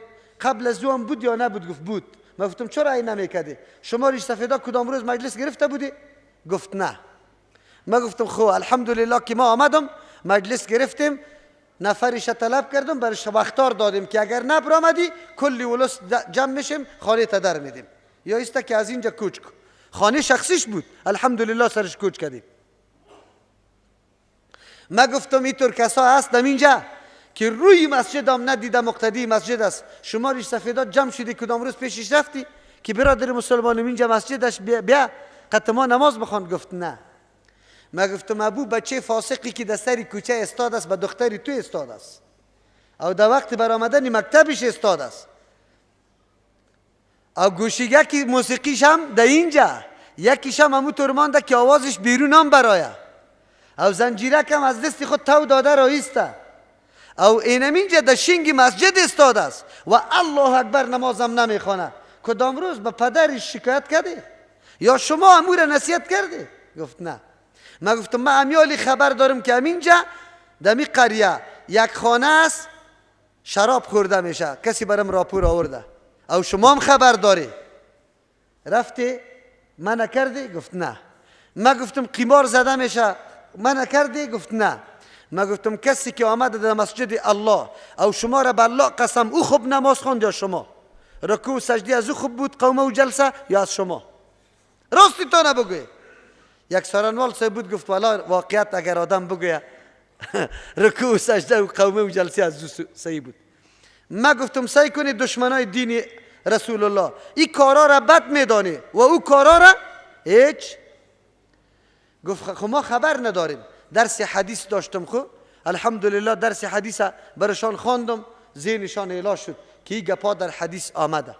مردم از ما فقط و فقط پیروی سنت رسول الله را چی میکنه؟ بد میدانه. قرآن میگه بد دانستن پیروی سنت پیغمبر و عقیده توحید الله یکی از اسباب کیست؟ غضب است. کسی که اینطور سبب داشته باشه او در جمله مغضوب علیهم است، او در جمله منعم علیهم شامل میشه. منعم علیهم شرطش است که مغایرت با مغضوب علیهم داشته باشه و کسی که یک سبب غضب داشته باشه او در جمله مغضوب علیهم است. این نمازها را که میخوانیم ایدین صراط المستقیم میگیم چرا اینطور است؟ همین سه اسباب بس است که بر ما روشن شد که منعم علیهم کسانی است که مغایرت با مغضوب علیهم داشته باشه. اسباب غضب در قرآن کریم چند تا ذکر است؟ 17 غضب، 17 اسباب. یک سببش هم باشه در جمله مغضوب علیهم استی. لیکن اکثریت اسباب غضب در یهود زیاد است. در کجا زیاد است؟ در یهود زیاد است. از او خاطر در حدیث ترمذی رسول الله صلی الله علیه وسلم مراد از مغضوب علیهم کی را گفته؟ یهودا. عمومی تشریح را میایم.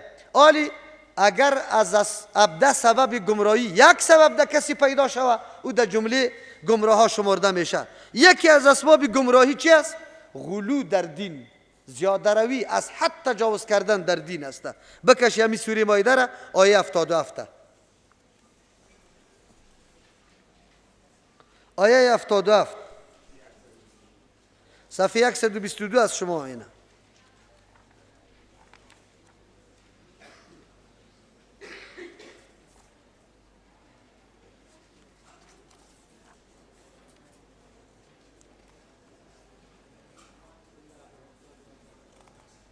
پیدا کردین انشاءالله؟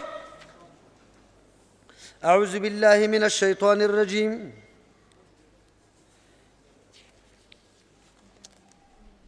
بسم الله الرحمن الرحیم. قل یا اهل الكتاب، بگوی پیغمبر علیه السلام یا اهل کتاب، لا تغلو فی دینکم، شما غلو نکنید در دینتان، از حد تجاوز نکنید در دینتان، غیر الحق، تجاوزی که ناحق باشه، ولا تتبعوا اهواء قوم، شما تابعداری نکنید از خواهشات یک قوم، قد ضلوا، که گمراه شده من قبل پیش ازی، و ضلوا، گمراه کرده، کثیرا بسیاری دیگرها را، و ضلوا، گمراه شده، عن سواء السبیل، از راه درست و برابر. لعن الذین، لعنت کرده شده، کفروا من بنی اسرائیل، و کسایی که کافر شده از بنی اسرائیل، علی لسان داوود و عیسی ابن مریم، به زبان داوود و عیسی علیه السلام لعنت شده. ذلک بما عصوا و کانوا یعتدون، این به سبب از اینکه نافرمان بودن تجاوز میکردن. اینجا قد ضلوا من قبل و اضلوا كثيرا و ضلوا عن سواء السبیل، قبلا هم گمراه، دیگه مردم هم گمراه کرده و آلی هم یا گمراه شدن. یکی از اسباب گمراهی چی شد؟ زیاده روی در چی؟ در دین کردن. زیاده روی در دین کردن، زیاده روی در عقیده باشه یا در عمل، که اینجا تشریح هم میکنیم که مراد از غیر المغضوب علیهم ولا الضالین افراط و تفریط میگیریم. دین اسلام دینی وسط است، گاهی هم افراط و تفریط نکنیم. چون که اهل کتاب عیسی علیه السلام از مرتبه پیغمبری او را بالا تراشیدن، گفتن ابن الله است، یا عین الله است، یا سوم الله است. سه نظریه در نصارا موجود بود در مورد عیسی علیه السلام. الله متعال میگه این نظریه ها کلش اسباب چیز؟ گمراهی. اگر این نظریه را ما تو پیدا کردیم، باز در جمله منعم علیهم داخل میشه یا ضالین. امروز مردم ما در حق شمس تبریز چی عقیده داشت؟ مردم ما در حق علی رضی الله عنه چی عقیده داره؟ خلق گویند که علی در نجف است، بیا ببین که اینجا چی؟ بیت الشرف است.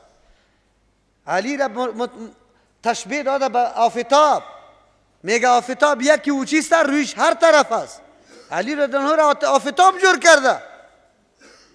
آسان نبود جانب دوزخ بردن من آنجا که احمد مختار نباشه.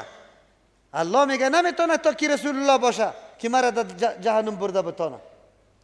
این شعرها را شما بارها گفته او شنیده. تا لیرم کسی تایش ده اوتلا و ده ایجا مانده میشه. شعرهای شرکی کدام است؟ غلو در دین چی را میگه مردم؟ زیاده روی در دین. از ولی تو نعوذ بالله الله جور کرده. ما را مردم میگه شما خود کرامت قبول نداری. ما گفتم چرا نی؟ کسی از کرامت منکر شود او کافر است.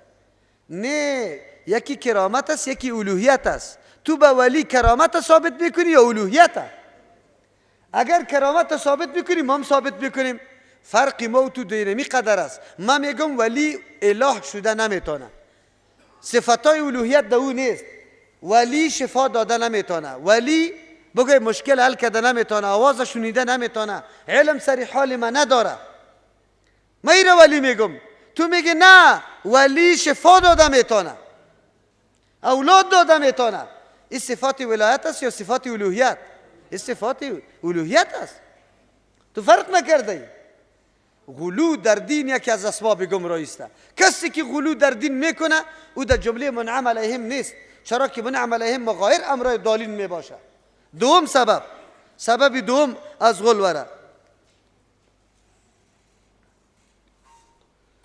شرک به الله متعال. سوره نساء آیه 116. اعوذ بالله من الشیطان الرجیم. ان الله، یقینا الله متعال، لا یغفر، بخشش نمیکنه، ایشرک به، که شرک کرده شود همراه الله، و یغفر ما دون ذالک، بخشش میکنه الله پایین تر از شرک، لمن یشاء، به کسی که الله بخواه، و من یشرک بالله، کسی که شرک به همراه الله میکنه، فقد ضل ضلالا بعیدا، شرک با الله کسی میکنه و گمراه شده در گمراهی خیلی دور از حق، خیلی دور از حقی در گمراهی مبتلا شده.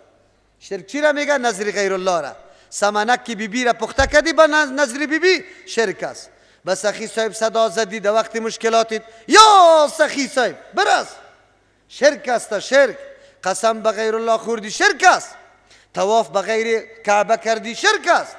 ذبح در پیشی بگوی عروس کردی، شرک است. شرک اقسام مختلف داره. میکردیم نمیکردیم. چطور خیر تو در منعم علیهم داخل شوی؟ تو خود جمله ضالین هستی. من نمیگم، الله میگه و من یشرک بالله فقد ضل ضلالا بعیدا، کسی که شرک به الله میکنه او گمراه شده به گمراهی خیلی دور از حق. خیر چطور شده میتونه که آدم منعم علیهم داخل شود؟ سوم سبب از اسباب گمراهی پیروی خواهشات است. کسی که از خواهشات خود پیروی میکنه. سوره سوات میکشیم آیه 26. این در پاره 23 آیه 26. اعوذ بالله من الشیطان الرجیم. یا داود، و ای داود علیه السلام، انا جعلناک، یقینا ما گردانیدیم تو را، خلیفتا، نائب انبیاء سابقه، جانشین انبیاء سابقه، در سیاست، در حکمت داری، در دعوت دین، فی الارض، در روی زمین، فحکم، فیصله کو، بین الناس، در بین مردم، بالحق، مطابق واقعیت، مطابق به انصاف فیصله بکو، مطابق حق فیصله بکو. ولا تتبع الهوا، تابعداری نکو خواهشات نفسانی را. چرا؟ تابعداری خواهشات نفسانی سبب گمراهی است. فیضلک، تو را گمراه میسازه، عن سبیل الله، از راه الله متعال. تابعداری خواهشات نفسانی انسان از راه الله گمراه خطا میکنه و تو را گمراه میسازه. امروز خواهشات نفسانی چقدر تابعداری میشه، به اندازه که هیچ آدم شمار کرده نمیتونه. ان الذين، یقینا کسانی که یضلون عن سبیل الله، گمراه میشوند از راه الله متعال، لهم عذاب شدید، برایشان عذاب سخت است، بما نسوا یوم الحساب، به سبب که فراموش کرده روزی محاسبه را، از او خاطر کارهای گمراهی را کرده رایستند. پس وقتی که تو نعوذ بالله پیروی خواهشات کردی، گمراستی، در جمله ضالین هستی، در جمله منعم علیهم داخل شده نمیتونی. از او خاطر شرط منعم علیهم است که مکمل مغایرت با مغضوب علیهم و با ضالین داشته باشیم. مکمل مغایرت. اگر مغایرت چی میکنی؟ امروز دوستی و در خدمت یهود و نصارا قرار گرفته باشیم، ایره چطور میکنی؟ و جناب محترم، به نام مسلمان، خیر است که دلار در ماه 2000 دلار معاش میگیری، ولی همین تو مسلمان امین کافر نجس شو در خانه مسلمان بردهی، در سر سیاسر مسلمان که در حی خوی شیرین بوده، تو بردهی جناب. یا آدم در جمله منعم علیهم است یا مغضوب علیهم. خدمت کفار کرده، نوکری کی را کرده، تو بردهی جناب. غیرت داری. سوره فاتحه را در نماز باز میخوانی که من نماز میخوانم. سوره فاتحه مفهوم داره، مطلب داره. یک درو دستت بسته است گفته رایستی صراط الذین، رای کسایی را بر من نشان بده انعمت علیهم که تو سرش انعام کرده ای، غیر المغضوب علیهم، مغایر باش همراه کسایی که غضب کرده شده. مغایرت چی میکنی؟ تو دوستی کردی، تو معاونت و نصرت کردی کفاره. چه قسمی آدم در جمله منعم علیهم داخل شود؟ خیلی خوب. غیر المغضوب علیهم، نه رای کسانی که سرشان غضب شده، رای ازوان نباشه. رای ازوان چی رقم است؟ روزی نوروز است، روزی نوروز است، روزی عیدی مجوسی ها زردشتی است، کسایی که آتش پرستش کرده. تو جناب محترم قبریتا در گرد قبر به نام علم مبارک گرفته رایستی، بلند کرده رایستی. کدام روز است؟ چرا جشن گرفتی؟ اگر روز افتخار است خب یک افتخار برام بگو. اسلام روزای افتخار جشن نمیگیره. چرا؟ به خاطر که افتخارات اسلامی قدر است. اگر هر روز کل افتخارات جشن بگیره یک روزم چی نمیمانه؟ افتخار نمیمانه. کل روزه میگیره. اسلام فقط 2 روزه برای جشن خوشی اورام ختم عبادت بزرگ است. یکیش رمضان مبارک ختم میشه، روز عید جشن گرفته میشه، فریضه بزرگ الله در سر میرسه، به دست جمعی جشن به خاطر گرفته میشه که به دست جمعی ختم میشه. دوم ایام حج مکمل میشه فریضه. بعد از 2 روز خوشی داری. این روز نوروز از کجا پیدا کردی؟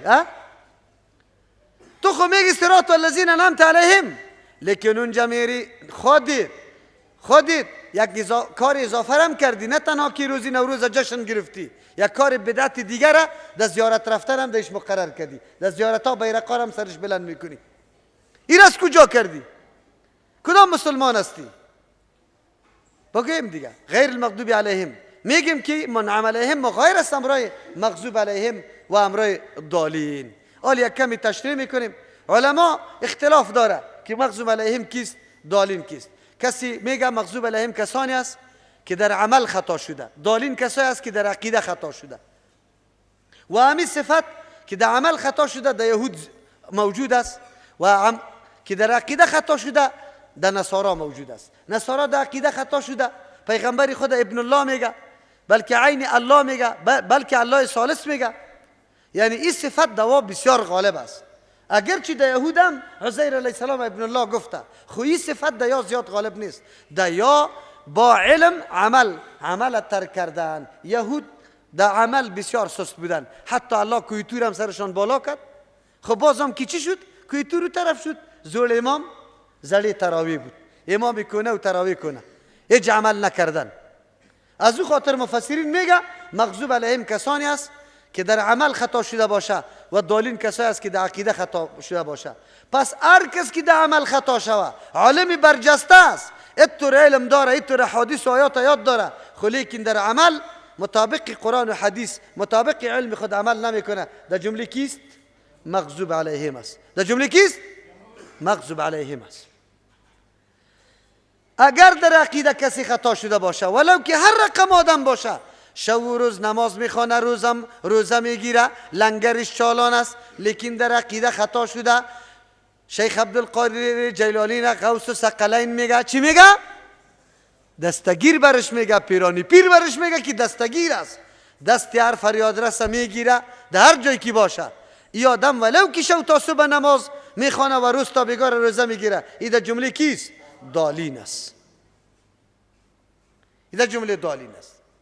دوم ترجمه مغضوب علیهم کسانی هستند که امرای علم خطا شده، علم داره لیکن رای حق گذاشته. ضالین کسانی است که از روی جهالت رای حق گذاشته. امی صفت غالبا در کی؟ در یهود پیداسته که علم داره لیکن بگوی حق نپذیرفته، و نصارا علم نداشتن که حق نپذیرفته. اگر در اومد کسی پیدا شود که علم هم داره لیکن حق نپذیرفته، حدیث خوانده، دوره حدیث کرده، سند از حدیث داره، ایره داره، لیکن چی میکنه؟ امرای علم نپذیرفته. امرای ازی میفهمه که رفع الیدین سنت است لیکن نپذیرفته، در جمله کی داخل میشه؟ مغضوب علیهم. سند داره، سند دوره حدیث کرده، حدیثای متواتری رفع الیدین خوانده. اگر ضالین، اگر از روی نادانی نمیپذیره حق امیر رفع الیدین نمیپذیره، از روی نادانیش نمیپذیره، یا هم در جمله کیست؟ ضالین است. چرا که دلیل موجود آمده او تو باز نمیپذیری. گپی رسول الله را به گوش میشنوی که عالم برات بیان میکنه، بازم تو میگی نه امام ابو حنیفه رحم الله نگفته.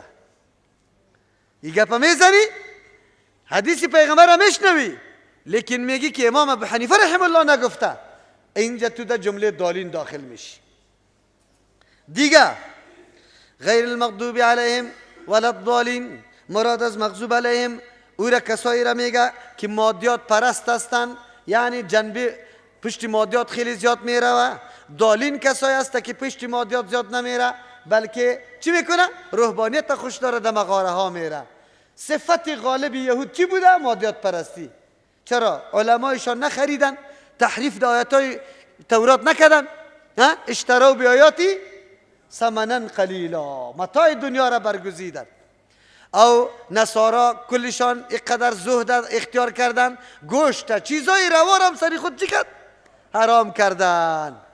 حالی اگر دایی اومد کسی پیدا میشه که مادیات پرست است، دین قربانی چی؟ زندگیش. مولوی صاحب چرا این بدعت میکنی؟ والا چی کنیم مولوی صاحب؟ یک دو روز روزی ما تیر شود، یک دو روز روزی ما تیر شود. او مولوی صاحب این روزی تو دمی امامت تیر میشه، برو موچیگری کو وی میتانی، الله برات دست و پای داده که کراکاری کو، خیر چرا میکنی؟ ایره مادیات پرستی میگه حق زیر پای کو، نگو واضح نکو، لیکن فقط در غم روزگار تیر شدنت باشی. این مادیات پرستی است یا نه؟ اینطور آدم در جمله کی میره؟ مغضوب علیهم. مغضوب علیهم عالمی برجسته است، لیکن شکار طاغوتا میشه. شکاری کی میشه؟ برای از عیبایشه پرده انداخته رویسته، فتواهای برش جور کرده رویسته. در کدام داخل است؟ در کدام طایفه؟ مغضوب علیهم. دالین کسایی که چیزای حلال هم سری خود حرام کرده. چیزای حلال هم من گوشت نمیخورم، چی میکنم؟ ترک دنیا کرده. من زن نمیگیرم، ترک دنیا کرده. من کالای خوب نمیپوشم، ترک دنیا. یک کسی بود کالای نو میگرفت، باز آستینایش چی میکرد؟ قیچی میکرد. البته میگفت که زهد اینمیسته. عمر رضی الله عنه در این طور عصر عمر رضی الله عنه بکار است. یک نفر کمکی خمک میرفت، زفت شد، گفت تقوا در این نیست که تو خمک بری، راست برو، لیکن تقوا در قلب است. در قلب. او آستینای خود چی میکرد؟ حالی هم همونطور مردم پیدا میشه. این گپا را اونطور نکنه. چیست؟ اصل پیغمبر اسلام در حدیث صراحتا گفت که مغضوب علیهم یهود است و دالین نصاراست. پس مطلب چی شد؟ که منعم علیهم کسانی است که مغایرت با یهود هم داره، بگه با نصارا. وقتی که یهود و نصارا اهل کتاب است، صاحب پیغمبر است، موافقت امرای از و در جمله منعم علیهم انسان شامل نمیشه. قطع او طایفه هایی که از سر کتاب آسمانی نداره، هندو و سک و بودا و زردشت و این مردم ها، اگرچه یک تعداد ملاهای ناملا به خاطر گرفتن پول و پیسه در نوروز در تلویزیونا ای را گفتن که زردشت پیغمبر بود، نعوذ بالله. دیگهش بودا را چهار روز بعد شما ببینید که بودا را هم پیغمبر بکشه.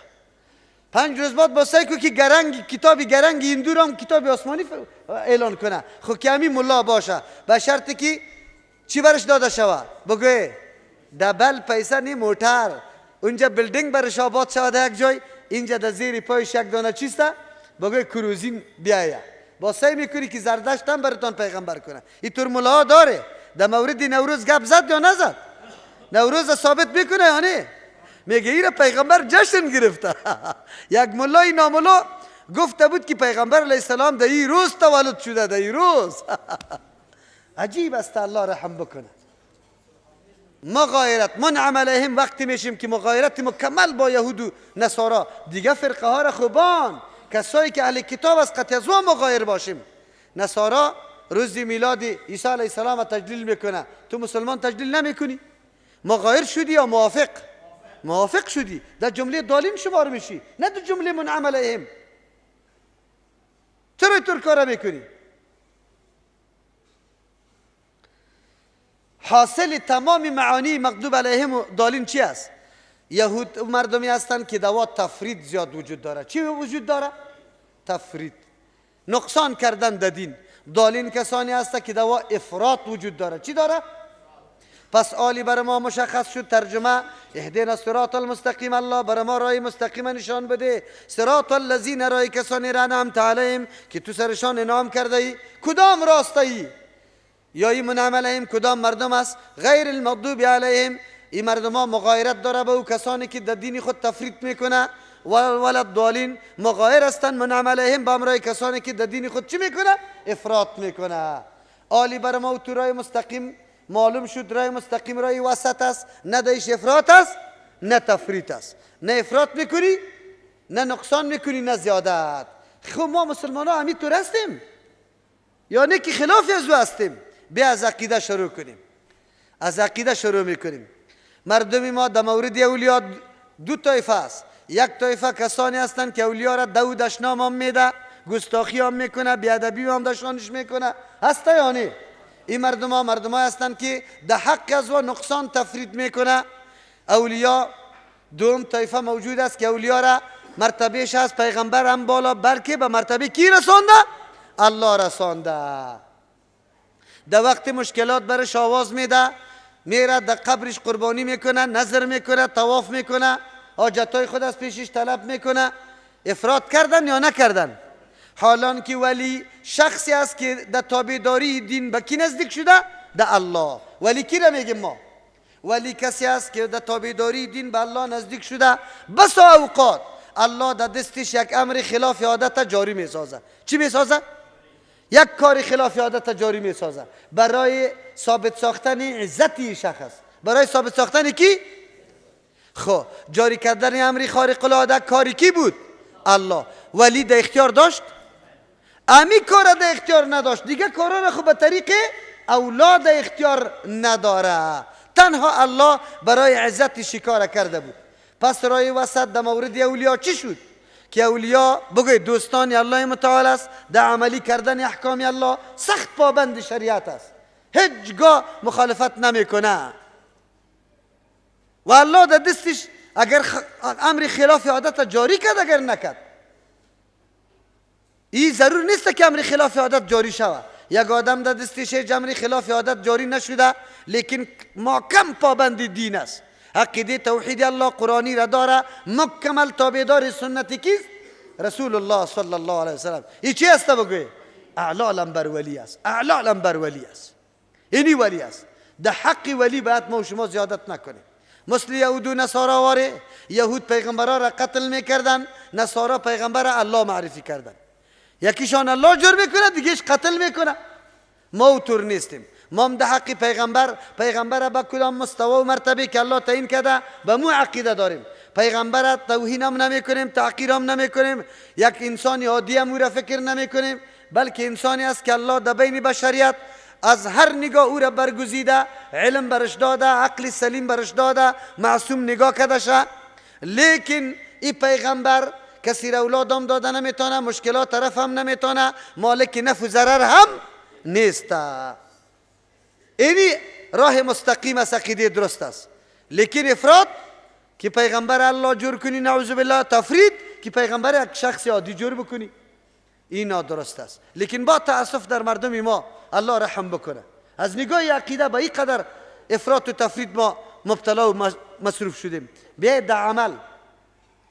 نماز جماعتی تراویح مستحب است.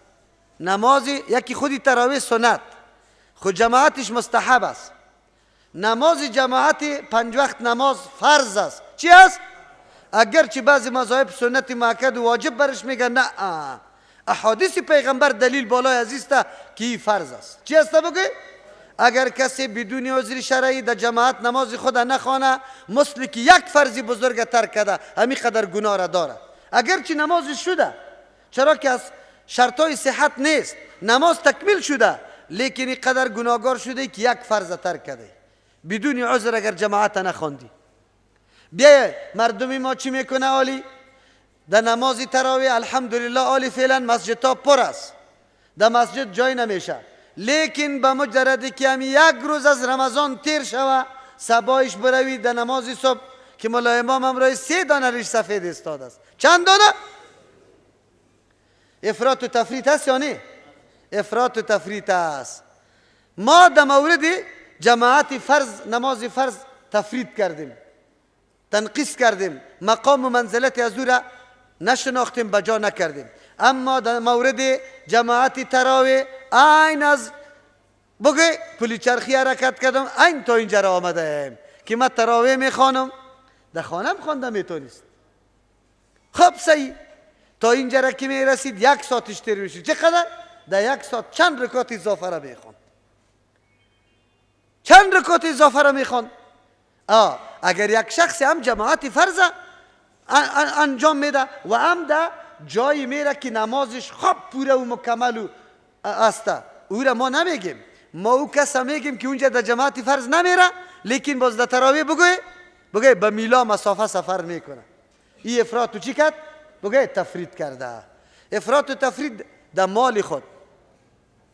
هر خانوالای افغانستانی زمانی که سال پوره میشه، خصوصا دیاتا، ابی کشتکاری زمین جمع میشه، میوه و دانه زمینا جمع میشه، به نام ختم میگیره. به نام چی؟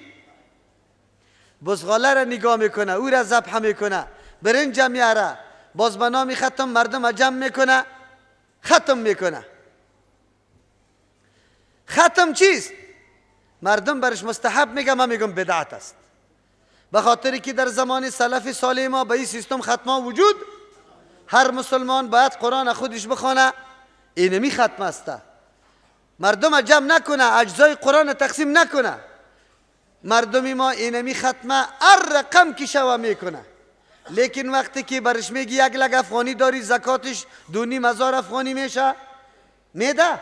نمیده 2,500 افغانی را. زکات که فرض بود دایی تفرید کرد، حقی الله بود نداد. لیکن ختم که بدعت بود او را چی کرد؟ انجام داد. افراط و تفرید در دیگه جای. مرده شده، پدرش وفات کرده، قرضی سری پدرش قرضی مردم است، هر روز دروازه را تق تق میکنه، میگه پدرت قرضداریم است، پولی از را نمیده، میگه فعلا موجود نیست، آینده 1 سال 2 سال قرضی ازی باقی میمانه. او قرض یک مسلمان این قدر مهم است که رسول الله صلی الله علیه وسلم جنازه را سوال میکرد که سر ازی قرضی کسی است که میگفتن است، خودشون میگفت برید جنازه شب خواند، نمیخواند. تا وقتی که یک صحابی پیدا میشد در ذمه خود قرض از او را میگرفت، بعد از او جنازه شب میخواند. این آدم قرضی پدر خدا نمیده، لیکن در 3 و 4 بگوی دیگه تفتی پلو میبره از پیشش. افراط و تفریط هست یا نه؟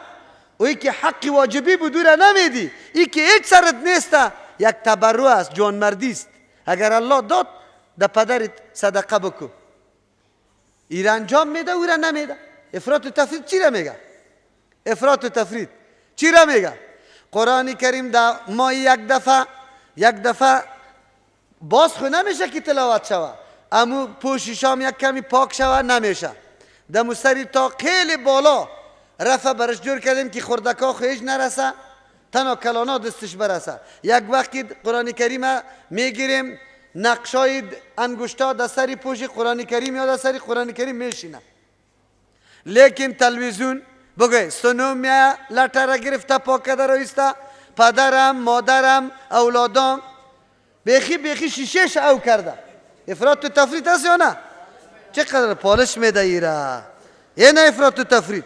خوب کورس انگلیسی دختری جوان، یک کسی برامد بگاه گفت 3:30 بجه ما کورس دارم. 3:30 بجه خبر داری؟ برای کی؟ دخترای جوان 3:30 بجه کورس انگلیسی. تا چنده؟ تا 5. ما میگیم ما گفتم که 5 بجه ما درس داریم. خب مردم دخترها و زنای خود روان نمیکنه، میگه خیلی وقت است، خیلی وقت است ما روان نمیکنیم. صحیح کنه 5 بجه برای درس قرآن نمیمانه، 3:30 بجه برای کورس انگلیسی روان است. اینجا در ترجمه قرآن کریم در حالی که موتر به عزت و شرافت میبره انتقال میده نمیمانه شه. خب لیکن در پانتون صاحب دختری خدا میمانه، اونجا در یک چوکی بشینه دختر و بچه مذاق کنه، درس ها را مکالمه کنه، خلاص هیچ گپی نیسته. افراط و تفریط هست یا نه؟ از او خاطر قرآن برای ما چی میگه؟ سوره فاتحه غیر المغضوب علیهم، نرای کسانی که غضب شده، ولا الضالین، نرای کسانی که گمراست، نرای کسانی که تفریط میکنه و نرای کسانی که افراط میکنه. اسلام دینی وسط است، نه افراط قبول داره نه تفریط. از او خاطر ان شاء الله و كذلك جعلناكم امه وسطا لتكونوا شهداء على الناس، در اونجا باز برای ما و شما تشریع وسطیت میشه. آمین. قبول کو دعای ما را یا الله متعال. آمین مستحب است، در حدیث آمده، در نماز خود تاکیدش آمده اونه که وقتی فاتحه ختم میشه کلگی چی میگه؟ آمین. پیغمبر علیه السلام هم فلما قرأ ولا الضالین چیست؟ مد بها صوته. چی؟ قال آمین و مد بها صوته. پیغمبر علیه السلام آمین گفت و آواز خودم بلند کرد. آمین بیرونی نمازم آمین گفته میشه وقتی که سوره فاتحه را میخوانیم. آمین چی رقم گفته میشه؟ این باز برای ما و شما موضوع است که اگر کسی خفیه بگوید نمازش درست است، اما راجح قول به جهر گفتن است. و ایره علمای منصف امو مذهبی که قائل به خفیه بودن است، علمای منصفش اعتراف و اقرار میکنه که آمین بالجهر قوی است از آمین بل چی کرده؟ خفیه کرده. از او خاطر این سنت رسول الله صلی الله علیه و سلم است. آلی آمدیم که سوره فاتحه به طریق عموم چی احکام داره او را کم کم بیان کنیم. اول حکم سوره فاتحه است که هیچ نماز بدون ازی نمیشه. لا صلاة لمن لم یقرأ بگوی بفاتحه الکتاب. تا که الحمدلله را نخوانی نماز صحیح نیست، نه برای امام، نه برای مقتدی، نه برای منفرد تناگذار. در دیگه مسائلش خود اشکال وجود نداره، تنها در مسئله اقتدا اشکال وجود داره که مقتدی پشتی سر امام سوره فاتحه را بخونه یا نه. جنجال علما دمی موضوع است. یک تعداد علما میگه قطعا خوانده نشه پشتی سر امام زمانی که تو مقتدی باشی، مثل که مسلک امام ابو حنیفه رحمه الله است. این قائل به ایسته. البته در یک قولش قائل به ایسته که حتی در نمازهای جهری در سکته باید خوانده شود. یک قول امام صاحب. دوم مسلک از او علمای است که میگه در نمازهای خفیه خوانده شود مقتدی پشت سر امام، اما در نمازهای جهری نه. امام مالک، امام احمد ابن حنبل رحمت الله علیهما و همچنان از علمای معاصر ما بزرگای ما، شیخ البانی رحمه الله، شیخ الاسلام ابن تیمیه رحمه الله، ابن قیم رحمه الله، یا قائل به است که در نمازهای جهری خوانده نشود، در خفیه خوانده شود. لیکن امام شافعی رحمه الله قائل به است که اگر من نماز جهری باشه یا خفیه باشه سوره فاتحه باید خوانده شود. دلایلی که امام شافعی رحمه الله پیش میکنه قوی ترین دلایل است بر نسبت دیگرها. چرا که پیغمبر علیه السلام نماز صبحکی را خوانده، پشت سرش قرائت شده، روی مبارک دور داده گفت لعلکم تقرؤون خلف امامکم، شاید شما پشت امامتان میخوانید. صحابه گفته بله یا پیغمبر میخوانیم. پیغمبر گفته لا تفعلوا الا بفاتحه الکتاب، شما این کار نکنه که پشت سر امام بخوانه غیر از فاتحه. معلوم شد که پشت سر امام غیر از فاتحه دیگه قرائت چی است؟ من است. او حدیث هم که من کان له امام فقراءة الامام قراءة له، اونجا مراد از قرائت غیر از کی است؟ فاتحه است. چرا که رسول الله در یک موقع استثناء نکرد که گفته باشه لا صلاة الا بفاتحه الکتاب الا اذا کان بگوی مقتدیا، اگر مقتدی باشه باز پروا نداره. نه، مطلقاً گفته. او اگر ما مطابق سنت نماز بخوانیم هیچ اشکال هم وارد نمیشه که کسی بگوید که آیت قرآن کریم خو میگه که اذا قرئ القرآن فاستمعوا له و انصتوا، گوش برش بمانه و چپ باشه. اگر ما قرائت به طریق سنت بخوانیم الحمد لله رب العالمین، شما همی دستی گفته میتونی یا نمیتونی؟ راستانه بگه. الرحمن الرحیم مالک یوم الدین، میتونی یا نمیتونی؟ ام استماع میشه، ام انصات میشه، ام عمل به کل حدیثای پیغمبر صلی الله علیه و سلم میشه. یک حدیثشام خلاف عمل بی عمل باقی نمیمانه. اتفاقا کل محدثین فیصله شیسته که حدیثای پیغمبر آمد تا وقتی که امکان عمل سری کل حدیثا موجود بود، امو شق متعین است. امو شق چی است؟ چی است بگوی؟ امو شق متعین است. اگر امکان عمل به کل حدیثا بود امور عملی شود، اگر امکان موجود نبود بعد از او تو سعی میکنی تطبیق ده بین حدیثا بیاری. که حدیثا را چه قسم تطبیق میکنیم؟ ما وقتی اگر مولای امامی ما قرائت وقفه بخونه کل حدیثا عملی میشه و به نزد کل علما اگر مقتدیان فاتحه را بخونه نمازی ما مکمل به نزد کلگی اتفاقا چی میشه؟ صحیح میشه. و حدیث پیغمبر در جای خود باقی میمانه. از او خاطر اگر کسی منصف باشه، اگر کسی محبت با رسول الله داره، اگر کسی خوش داره که نمازم واقعا شوه، هیچ ضرورت به جار و جنجال دیگه باقی نمیمانه. خلاص امام تمهل کنه، قرائت خود وقفه بخونه، هیچ جنجال باقی، نه تعارض میه در بین حدیثا، نه تعارض در بین حدیث و آیت میه. خلاص سوره فاتحه باید خوانده شود. ما خود ما اگر سر میخوریم با تیر امامی که فقط همینطور مسلسل روان است، ما در نفس خود میخوانم. اینجا چرا میخوانیم؟ خواندن در نفس تضاد با شنیدن و گوش گرفتن نداره. ایره خود علمای احناف هم میگه در موضوع خطبه جمعه، یا میگه که شنیدن خطبه جمعه واجب و ضروری است. لیکن وقتی که دمی خطبه ان الله و ملائکته یصلون علی النبی گفته شود، میگه درود در نفس خود چی کنه؟ بخوانه. چطور اینجا اجازه میدی اونجا نمیدی؟ درود گفتن در این طور موقع اختلافی است. بعضی علما میگه که در این طور موقع درود هیچ گفته نشود. بعد از اینکه به این عقیده کنیم که درود گفتن در عمر یک مرتبه فرض است سر ما، در این موقع اختلافی است. امیر تو اجازه میدی سوره فاتحه را که رسول الله میگه که نماز نمیشه، او را اجازه نمیدی؟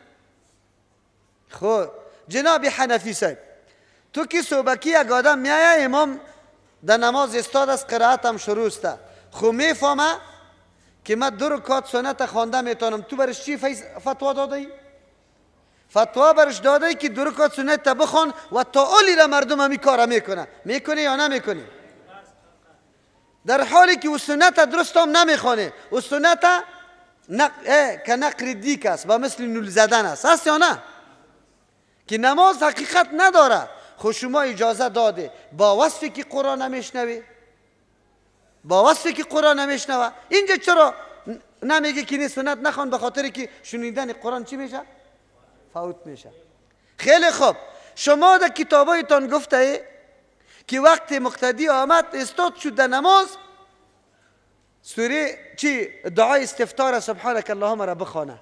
این که میخوانه خود قرائت شروسته، اینجا چرا گوش نمیگیره؟ که تاکید هم نیسته. خیر بیایی از انصاف کار بگیریم، محبت سنت رسول الله در قلب ما جا بگیره، دل ما سری مردم بسوزه که نماز مردم مکمل صحیح شوه.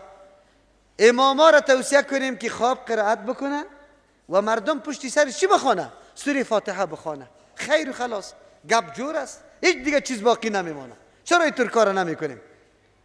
که خود زور زده که مخالفت آیت میاد، که مخالفت حدیث میاد، و مردکه اینی عمل بکنه مخالفت آیت میاد، نه مخالفت حدیث میاد.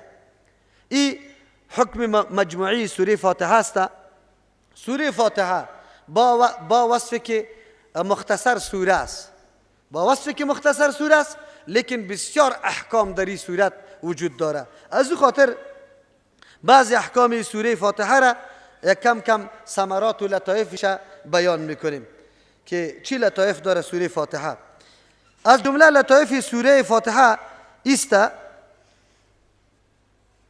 ابتدای سوره فاتحه توسط ثنا شده، یعنی صفت کردن الله متعال. باز ما بینش از الحمدلله تا مالک یوم الدین ثنا است، صفت کردن الله متعال است. در ما بینش ایاک نعبد و ایاک نستعین التزام عبادت الله شده. در اهدینا الصراط المستقیم تا آخر طلب دعا شده. طریق عبادت الله برای ما معلوم شد. عبادت الله چی رقم میشه؟ ثنا و صفت الله را بیان کو، مثل که در سوره فاتحه است. بعد از او خود ملتزم عبادت الله جور کو، بعد از او از الله یک چیزی مطالبه بکو. ما دستای خود بالا گرفته می باشیم یا الله مرا نجات بده، مرا اولاد بده، نماز نمیخوانیم، ملتزم عبادت الله نیستم. اونجا رفتیم در تویخانه رقص کردیم، اینجا برآمدیم باز میگم الله فلان حاجت مرا پوره کن. سوره فاتحه برای ما میگه اگر کسی مطالبه سوال از الله متعال میکنه، دو چیز دیگر را قبلا تیر کرده باشه، یکی بیان صفات کی را، مدح و ثنای الله را گفته باشه، دوم خود ملتزم عبادت الله کرده باشه. از امو خاطر است وقتی که روزه را ما و شما افطار میکنیم التزام عبادت الله را کردیم یا نکردیم؟ از صبح تو روزه داشتی با وصفی که نفس تقاضا میکرد خوردن و نوشیدن، دروغگویی و بدکاری را نعوذ بالله تو منع شدی، آلی دیگه دستی تا بالا میکنی یا نمیکنی؟ بالا میکنی، در افطار دعا را طلب میکنی. این طریقه بود که برای ما بیان شد. پس در سوره فاتحه ما طریق سوال کردن و طریق خواستن فهمیدیم که از الله متعال چی رقم خواسته شود. دوم لطیفه، دو صفت الله متعال در اینجا ذکر شده، یکی صفت ربوبیت و یکی صفت عبودیت. چی؟ پنج صفت ربوبیت و 5 صفت عبودیت در اینجا ذکر شده در سوره فاتحه. 5 صفت ربوبیت چیست؟ الله که خالق چیست؟ خالق است، یعنی پیدا کننده. رب که تربیت کننده است. رحمان که مهربان است، مهربانی کرده. رحیم که نعمتهای خاص داده. مالک که اختیاردار روز جزاست. این کلش صفات ربوبیتی کیست؟ الله است. چرا؟ افعال الله را چی میگه؟ صفات ربوبیت. پیدا کردن، بگوی زنده کردن، روزی دادن، عزت دادن، ذلت دادن، میرانیدن، بگوی چیسته؟ کلش اینمی ها را به نام چیسته؟ صفات ربوبیت یاد میکنه. در این سوره فاتحه 5 صفت ربوبیت ذکر شده. در لفظ الله، در رب العالمین، در رحمان، در رحیم، در مالک یوم الدین. خب 5 صفت عبودیت هم شده. عبودیت یعنی صفات الوهیت الله متعال. عبادت ذکر شده، استعانت ذکر شده، هدایت ذکر شده، استقامت ذکر شده، نعمت ذکر شده. این 5 صفت عبودیت الله متعال است. در ایاک نعبدو عبادت ذکر شده، در ایاک نستعین استعانت ذکر شده، در اهدینا الصراط المستقیم هدایت ذکر شده، در انعمت علیهم انعام ذکر شده. چی؟ اهدینا الصراط المستقیم استقامت ذکر شده، در صراط الذین انعمت علیهم بگه نعمت ذکر شده. 5 چیز است. 5 صفت عبودیت و 5 صفت ربوبیت است. ما تو را عبادت میکنم، یا الله ما تو را عبادت میکنم. چرا عبادت میکنم؟ زیرا که تو الله هستی. تو چی هستی؟ بگوی الله. ما از تو استعانت میخوایم. چرا؟ به خاطری که تو رب العالمین هستی. ما از تو طلب هدایت میکنم. چرا؟ به خاطری که تو چیستی؟ رحمان هستی، مهربان هستی، هدایت میکنی. ما طلب استقامت دی چیست در راه هدایت میکنم از تو. چرا؟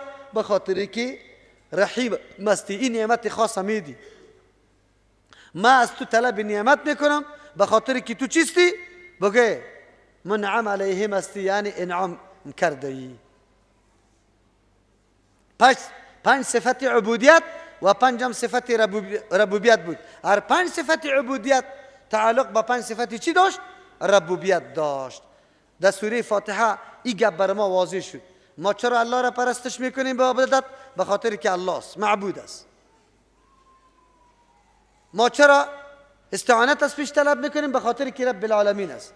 ما چرا هدایت از طلب میکنیم؟ به خاطر که رحمان است. ما چرا استقامت سر هدایت طلب میکنیم؟ به خاطر که رحیم است. ما چرا نعمت از پیش طلب میکنیم؟ به خاطر که مالک یوم الدین است، اختیاردار است.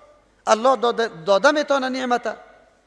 دیگه لطیفه را در این سوره که الله متعال در اینجا مدعا را هم ذکر کرده، دلایل هم ذکر کرده، نتیجه مدعا را هم ذکر کرده. الحمدلله مدعا بود، رب العالمین الرحمن الرحیم مالک یوم الدین دلایل بود، ایاک نعبد و ایاک نستعین نتیجه بود. قاعده است که در امور دنیا هم یکی مدعا می باشد، دیگه دلیل می باشد و دیگه نتیجه می باشد. نتیجه همیشه مرتب بالای چی؟ بگه دلایل می باشد. به خاطر که مدعا توسط دلیل ثابت میشه، نتیجه خود به خود به دست می آید. این سوره فاتحه بر ما این درس بر ما میده که هر معامله و کار باید 3 چیز حتمی در ضمن خود داشته باشه. مدعا که ما شما از اون تعبیر به مقصد میکنیم، هدف میکنیم. دلیلش یعنی اسباب و وسایلی که هدف برآورده میکنه و بعد از اون نتیجهش بعد به دست بیاد. ما در دوره تفسیر قرآن کریم آمدیم. مدعا یا هدف ما چیست؟ فراگیری یا معلومات حاصل کردن در مورد چی؟ بگوی کتاب الله متعال. اسبابش چی است؟ آلی همین مدعا به دست نمیاد تا که دلیل نباشه. اینی هدف به دست نمیاد تا که اسباب وسیله نباشه. اسباب وسیله آمدن حاضر یافتن در مجلس درس است. اگر حاضر نشویم یا حاضر شویم خو بزنیم باز هیچ چیز را حاصل کرده نمیتونیم.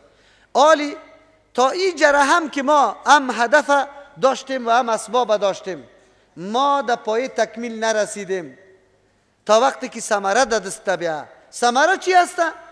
ثمره درس قرآن کریم است که ما سخنی را که میشنویم در ذهن خود میگیریم به دیگرها میرسانیم، دیگرها را دعوت میدیم. اگر این کار مرتب نشوه باز ما در منزل خود نرسیدیم، منزل ما ناقص باقی مانده. سوره فاتحه درس بر ما داد که هر معامله سه چیز باید داشته باشه: هدف یا دعوا و دلیل و نتیجه، یا هدف و اسباب و ثمره برش میگیم. این سه باید داشته باشه. دیگه در این سوره فاتحه 10 چیزی پنجگانه است. چند چیز؟ 10 چیزی پنجگانه است که پنج چیز در می باشه. اول چیزی پنجگانه که در اینجا ذکر شده اقسام معرفت است. 5 قسم معرفت در این سوره فاتحه ذکر است. اول معرفت ذات الله در الحمدلله، معرفت صفات الله در رب العالمین الرحمن الرحیم مالک یوم الدین. 4 معرفت الوهیت الله در ایاک نعبد و ایاک نستعین. و 5 معرفت حکم یا قانونسازی الله. کی قانون میسازه، حکم روان میکنه؟ اهدینا الصراط المستقیم. ما طلب میکنیم که راه مستقیم برای ما نشان بده، یعنی حکم الله بده. چرا که صراط مستقیم عبارت از شریعت الله بود، قرآن قانون الله بود، این احکام بود. این امور پنجگانه بود از 10 چیزی که پنج چیز ثابت میشه. دوم قسم امور پنجگانه او اقسام توحید است. در اینجا 5 قسم توحید ذکر شده. اول توحید ذات الله، او در کجا بود؟ در الحمدلله. چرا که کل صفاتای کمال مخصوصی کی بود؟ الله متعال بود. دیگه توحید صفات الله، او در رب العالمین الرحمن الرحیم مالک یوم الدین، هیچ کس امرای الله شریک نبود. 4 توحید در الوهیت در ایاک نعبدو.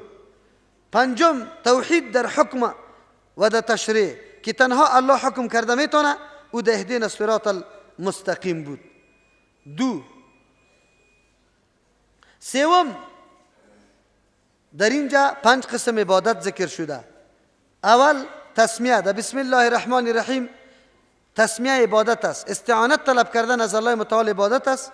این عبادت تسمیه میگیم. در الحمدلله عبادت تحمید است. حمد گفتن برای الله عبادت است. این در الحمدلله ثابت شد. 3 تعبد است. در ایاک نعبدو، تعبد یعنی عاجزی کردن به الله، اینجا هم تو اظهار کردی ایاک نعبدو. 4 استعانت است. در ایاک نستعین، استعانت کمک طلب کردن عبادت است. این در ایاک نستعین شد.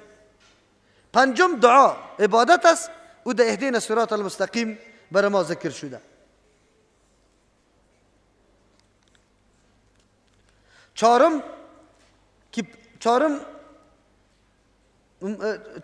چیزی که 5 چیز در او ثابت میشه در اینجا، او عبارت از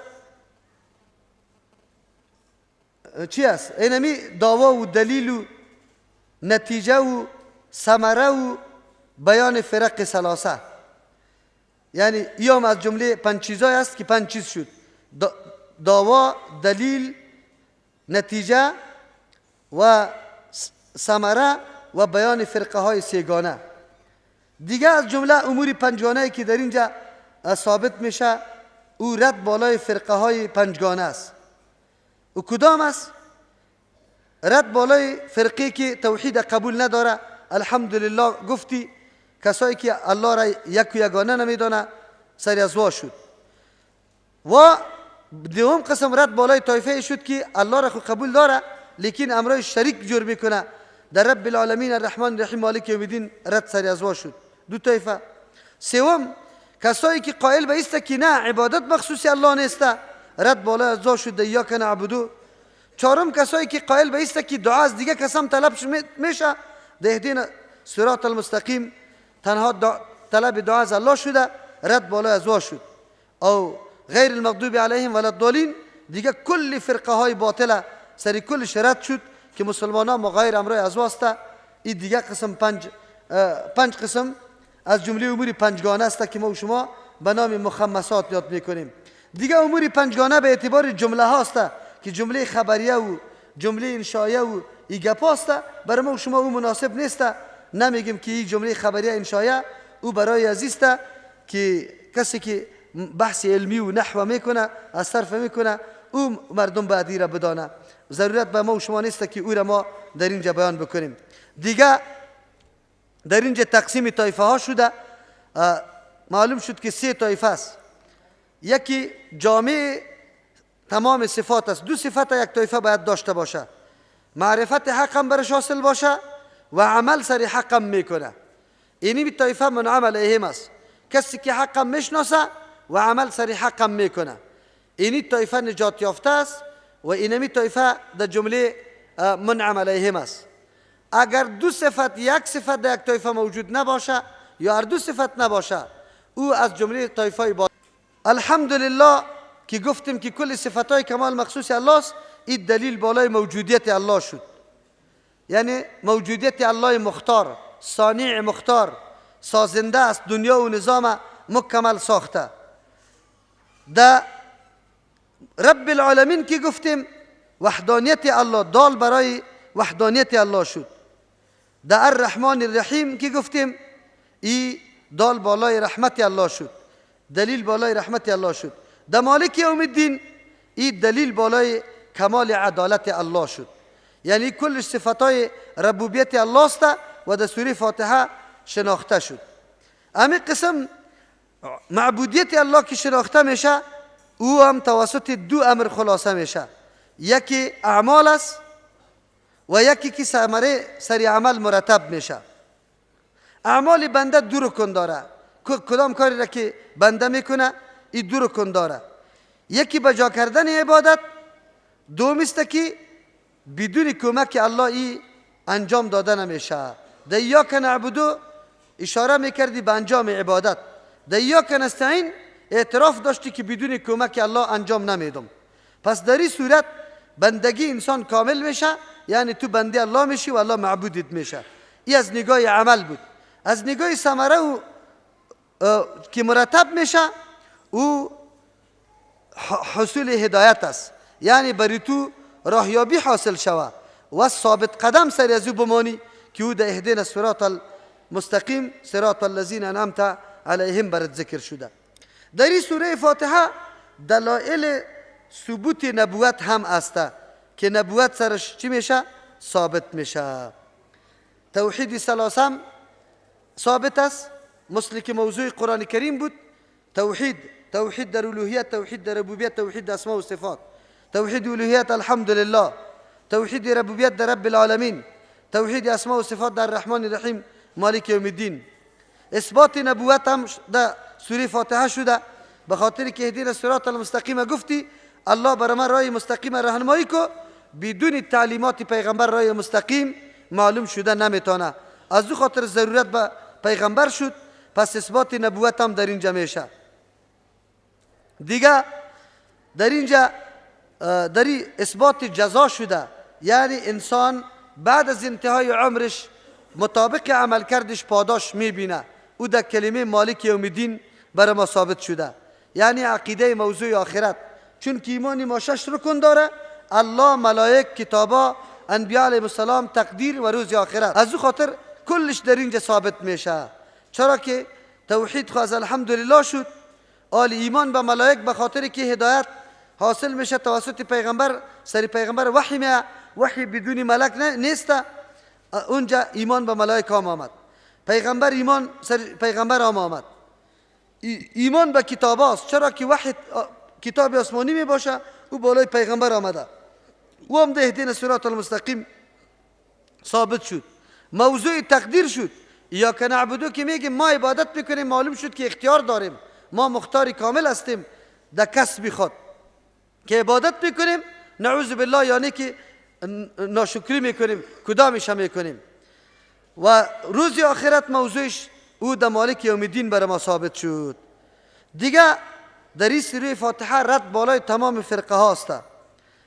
تمام فرقه های اهل بدعت در اهدینا صراط المستقیم رد شد، به خاطر که فرقه های که بدعت میکنه و مخالف صراط مستقیم میباشه. تو خود گفتی که الله برای ما راه مستقیم نشان بده. دیگه معرفت حق و عمل به او بدون صراط مستقیم حاصل نمیشه. از او خاطر فرقه های باطل در اینجا رد بالایشان شده و اصلاح دین توسط اهدینا صراط المستقیم میشه. پس کسی که خلاف دین عمل میکنه و از مسلمان یعنی از جماعت قرآن دور است، رد سری از وام شدن.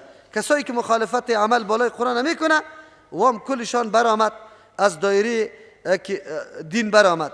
پس مسلمانای خالص در اینجا برای ما ثابت شد که کسانی است که پیروی کتاب الله و سنت رسول الله صلی الله علیه و سلم میکنه.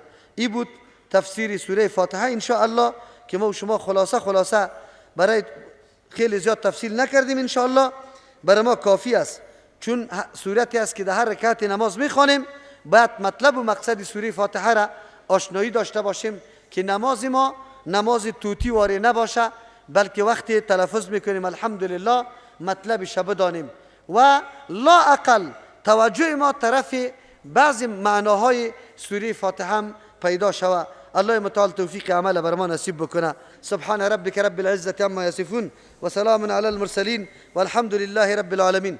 دعا بکنید در حق بعضی دوستا، خصوصا یک تفلک مرمی خورده که الله شفای کامل برش نصیب بکنه.